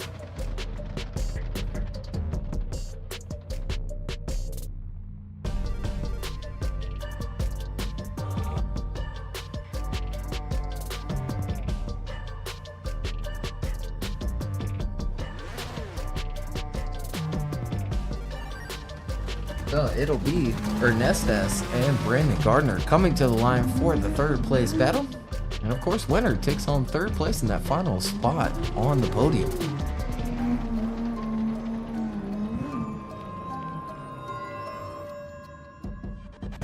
Coming to the line now is our third place battle. Ernestes Yules ready to duke it out with Brandon Gardner. Ernestes has been super aggressive all day long. Brandon Gardner showed some crazy aggression in that last battle. We'll see how this plays out. They initiate in. Looking good for Ernestes out front. Brandon Gardner slowly reeling him in, but was right with him off that initiation. Up the hill they come through outer zone 3. And looking good between the two as they come into outer zone 4. Right on the door was Brandon Gardner. Backs out of it just a little bit as they come through outer zone 5. Now up to outer zone 6. This is where we see Brandon Gardner trying to make that attack. A little bobble there from Gardner as he came into that outer inside clip. Ernestes out front doing a great job here so far as they come into outer zone 8 and really driving home. And this is still anyone's matchup. Yeah, indeed. We'll take another look at it here. Ernestes out front, nicely done for outside zone 1. We see Brandon Gardner wash just a little bit there, but stays with him and keeps up that proximity. Might not be on the correct line there, but the proximity is still there, bumper to bumper through that transition and door to door through that wall ride as they come on down to outside zone 5. Nice transition across, works his way up to outside zone 6 is Ernestes, and down to the next inside clip with Brandon right there in that chase position, dropping back just the right amount to allow the transition to happen. And there they go, finishing out the first half of their third place battle. Well, now we get to see the second half of this third place battle. Brandon Gardner will lead them out. Ernestes will chase him down. off the line, initiating in. Look at Ernestus. He was trying to find that way through, but whoa, Ernestus shuts it down. Ernestus shuts it down off of the initiation. Ernestus went super aggressive, but maybe something happened. Brandon maybe a little too long the e-brake pull, and it just messed up Ernestus' initiation. And oh man, by now I'm sure Brandon Gardner can hear there isn't a car beside him anymore, and he just needs to finish out that run. One more outside zone to go for Brandon Gardner to take home third place here, round 5 of the Virtual Drift Championship. Yeah, let's see what we can see on the replay here. Brandon Gardner out front, initiating in. Oh no, it looks like the contact comes well before they even get to the first outside zone. It's the moment Brandon puts angle into that car. It's like the front of Ernestus' car runs into the front of Brandon's and then just takes all the angle out that he wanted for that initiation. Continues on with his run anyway, doing what he's supposed to be doing out front in that lead position, and maybe sealing the deal here. But we'll wait to go to our judges. There it is, Ernestus on the left, Brandon Gardner on the right. Winner takes home that last and final podium position today, round 5. And there they go, sliding right. Brandon Gardner does get the win and third place today here for round 5. Very nicely done. Same with Ernestus, putting on a show today. Yeah, Ernestus coming out swinging, really doing exactly what he needed to do. I mean, his aggression in every initiation was just absolutely insane. He was just like, initiate, glued to the door, not leaving. But Brandon Gardner coming out swinging, doing exactly what he needed to do, taking home third place. And now it comes down to this. Here at the Virtual Drift Championship, round 5 at the Ebisu Nishi circuit. Absolutely phenomenal. Presented by Sim Magic, Extreme Sim Racing, Grip Royal, Joka Design, and Ali Yusuf. Here we go with the final battle. Brandon Patrick out front. Austin Zeleski chasing him down. They initiate in and come through outer zone 1. Austin already on the door of Brandon Patrick as they come through outer zone 2. Up over the hill, down they come. Side by side, he leaves room for the transition, but quickly regains that proximity. He is all over the fender of Brandon Patrick's Ferrari as they come through outer zone 5. Now into outer zone 6. Look at that. Touching the wheel to the door, leaving a perfect amount of room as they come through. They transition one more time into outer zone 8, and now come through to finish out that run door to door. Yeah, let's take a look at it here. The first half of the final battle between Brandon Patrick and Austin Zeleski. Nice initiation from Brandon Patrick, filling outside zone 1 and 2 at the top of the hill, but Austin Zeleski bumper to bumper through the first transition. The next one as well, maybe having to drop back just a little bit extra, almost look like maybe a little bit of contact through it, but they continue on anyway, run unaffected. Maybe again there as well, as we see Brandon get held up just a little bit in that transition. They keep things going anyway, filling that next outside zone. Last and final one coming up. Austin Zeleski really going after it there in that chase, and there they go, finishing out the first half of their final battle. Now back around at the start line and potentially the final battle of the day. Austin Zeleski in the lead lane. Brandon Patrick ready to chase him down. The lights go on and off we go. Austin Zeleski initiates in. Brandon Patrick right there with him. Looking good through outer zone 1, door to door through the inside clip, up through outer zone 2. They make the transition through outer zone 3. Brandon giving him barely any breathing room, but Austin is on a tear here in this lead run as they go through outer zone 4. They get through the wall ride, door to door through outer zone 5, up towards outer zone 6 now. Brandon Patrick hanging back just a little bit, not as close as Austin was in his chase as they come through outer zone 7. Now they make it into outer zone 8. This is the final outer zone of the day. They finish out wheel to wheel. Yeah, let's go back to the replay maybe for the final time today. Austin Zeleski up front, good initiation, filling outside zone 1. We see Brandon wash just a little bit there in that chase position, but then quickly just hangs on to that pocket of the 370Z out front of Austin Zeleski. Nicely done on that transition, coming into outside zone 4, riding the wall together nicely, filling outside zone 5. Good transition where we see Brandon Patrick fall back just a little bit there in that chase position, reeling him back in here. Last and final one coming up. Austin really throwing his car into that last and final outside zone. Brandon right there trying to apply all the pressure that he can. And we go to our judges again, maybe for the final time today. Who will it be? Austin Zeleski on the left, Brandon Patrick on the right.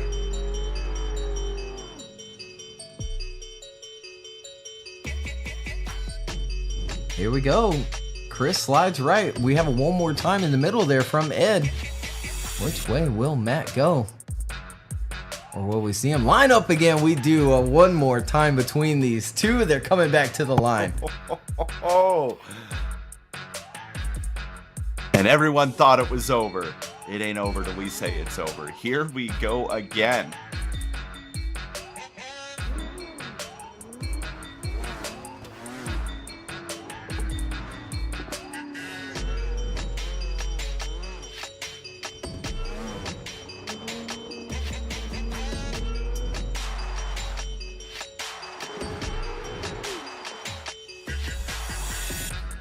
So, the one more time battle for the finals. Brandon Patrick up against Austin Zeleski. Brandon leads out. Austin chases. Here we go. Down the straight, initiating in. Austin right there with them off that initiation, looking good. Right along the door as they come through outer zone 1 and 2. Could have been a bit deeper for Brandon through outer zone 2 as they come through outer zone 3. Look at Austin not giving them any breathing room, even on the transitions as they come through outer zone 4. A little bit of contact there as they come into outer zone 5, but not enough to shake them up as they come into outer zone 6. Another little tap there from Austin as he's being so aggressive. He is keeping Brandon in his sights, in his crosshairs. He says, "You are not leaving me," as we come through outer zone 8 and they finish out side by side. Yeah, they certainly do. We'll go back another time here on the replay. Brandon Patrick out front once more, filling that outside zone 1, nicely working their way up the hill, door to door now. All the pressure being applied from Austin Zeleski in that chase position. Look at him go. Bumper to bumper through that second transition as well as they work their way through the wall, and maybe a little tap there from Brandon Patrick along it, but doesn't really upset the run really at all. And there we see Austin make a little tap, might have knocked Brandon offline just a little bit for the inside clip. Last and final one coming up here again, just right into the pocket of that big Ferrari, and there they go across the line. Well, here we go for what might be the final time today of the Virtual Drift Championship Round 5. Austin Zeleski for the second half of this battle out front. Brandon Patrick chasing him down. They initiate in. Brandon along the door as well. Off that initiation through outer zone 1. Through outer zone 2 they go. Now transitioning through outer zone 3. Brandon giving them no room here. Leaves quite a bit though on that transition as they come into outer zone 4. Quickly gets back up on the door of Austin Zeleski. A little tap there as they come out of outer zone 5, and that leaves a big gap for Austin to jump out front, leaving Brandon to play catch up as they come through outer zone 7 now.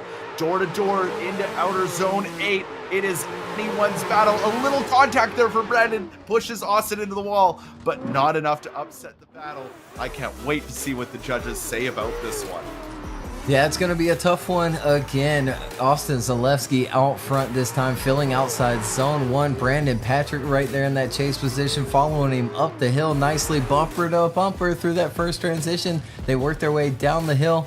Brandon falling back just a little bit, but then reeling him back in quickly for outside zone 4 and that first wall. We do see a little hiccup there from Austin Zeleski in outside zone 5, which might lead to the gap there. We see a little bit of angle pulled out as well from Austin Zeleski through that last and final inside clip, and there they go, last and final turn, filling that zone all the way through and along that wall. And we go to our judges once more here in the final battle between these two. Austin Zeleski on the left, Brandon Patrick on the right.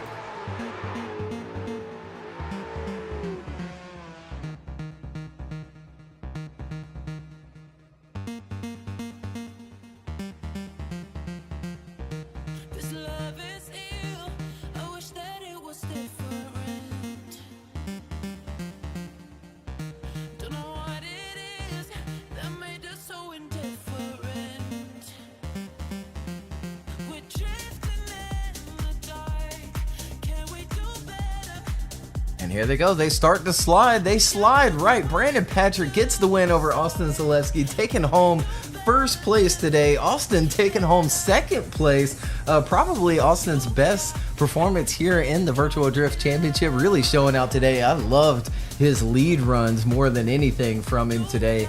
Just banger lead runs and really keeping up that momentum. I don't think I saw him touch the left foot brake hardly once today, and just really threw down. So congratulations to him. Brandon Gardner also taking home third, and then Ernestas doing a fantastic job as well, finishing fourth today.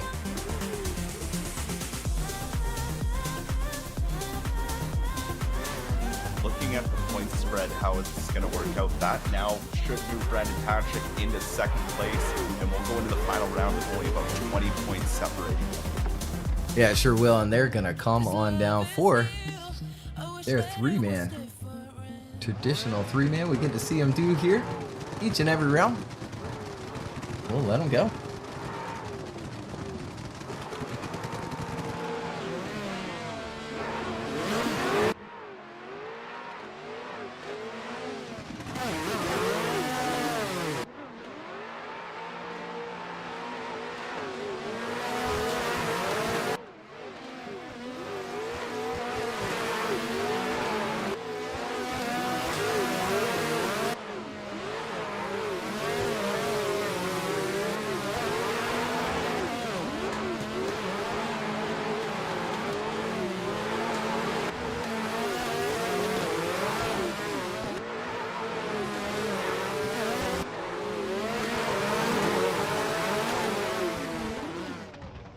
That was one of the best runs of the day there, all three. That was sick. A bit of a tight course to get that done, too, and they did a really good job with that three-man just now. Congratulations, fellas. Definitely got that recorded as well. And again, congratulations to all of them. We'll pull up our bracket once more here up onto the screen. There we see Brandon Patrick taking home first place, Austin Zeleski in second, and Brandon Gardner in third.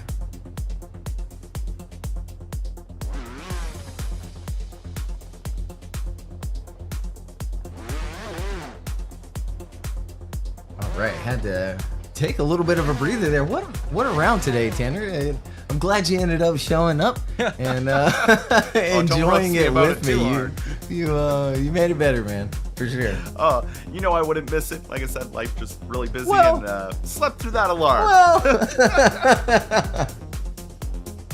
No, it's all good. Again, quality. We try our best to sort of hang out, relax a little bit for quality, and then it's really on for that main event. And the drivers certainly showed up today. A lot of different names there in the top 32, and then working all the way through. Austin Zeleski getting a podium today. He'll take home a little bit of store credit there for Extreme Sim Racing. Can spend that on whatever he wants. Brandon Patrick and Brandon Garner making it back onto the podium today. And Brandon Patrick moves a little bit closer in those championship points between him and Zach. Still a bit of a gap, but I believe with this performance today and Zach getting knocked out a little bit early in the top 16, that doesn't solidify the championship for Zach. So we've got one more round of competition coming up in about a month to go. And it's going to be an exciting one for sure. So we see them lined up there for their podium pictures. Thank you guys for sure. And thank you all for tuning in today as well. Hope you all enjoy it. Hope you all enjoy this layout as well. I don't think there's really anything I need to fix with it. It should come out very shortly, if not tonight. And we will, of course, release it first on our Discord, and I believe we're going to put it on server 2 instead of server 1. Server 2 seems to be a little less populated, and we'll try our best to really moderate it. If you're excited about the track and driving it on the public servers, watching the stream now, a good rule of thumb is two pair can fit on the track together at a time. The next pair should wait in line until that second pair that's already out onto the track reaches the first wall, so outside zone 4 there. So again, first wall, then that next 2 pair can go, and the course will be completely clear and really not a whole lot of waiting time there. Other than that, huge shout out to PermaTracks. If you don't know about Perma and the tracks that are available, click the link in our description. You can check out all of Perma's tracks and what they have to offer there. And a lot of it's for free, but you sign up for the Patreon as well. Really good work out of Perma as you see this beautiful version of Nishi. I know a lot of people already know about Perma and have their content, but if you don't, definitely go and check it out. Super high quality, nicely done. And then big shout out to our sponsors as well. Sim Magic, the official title sponsor of the Virtual Drift Championship. We can't thank them enough. And Extreme Sim Racing also joining the Virtual Drift Championship. Grip Royal has been with us. Really, our first ever sponsor and partner was Grip Royal. So big shout out to you, Scott. We love and appreciate everything you do and the steering wheels that are provided. And Jelka Design for all of the track objects you see there, the start gate, the walls, the clipping points, the new semaphore that we have as well. A big shout out to Jelka and Ali for getting our live bracket sorted and some of the other things on the back end of that live stream. Shout out to our 3 judges today as well, Chris Vitali, Edmard, and Matthew Erickson, taking their time to judge today's round. And then Carl and Dion in the background helping with those live stream assets and getting those names changed and things like that there in the background that you might not even know about. But what a round of competition. Again, thank you all for tuning in, and we'll see everyone in about a month. Yeah, May 25th. That's right.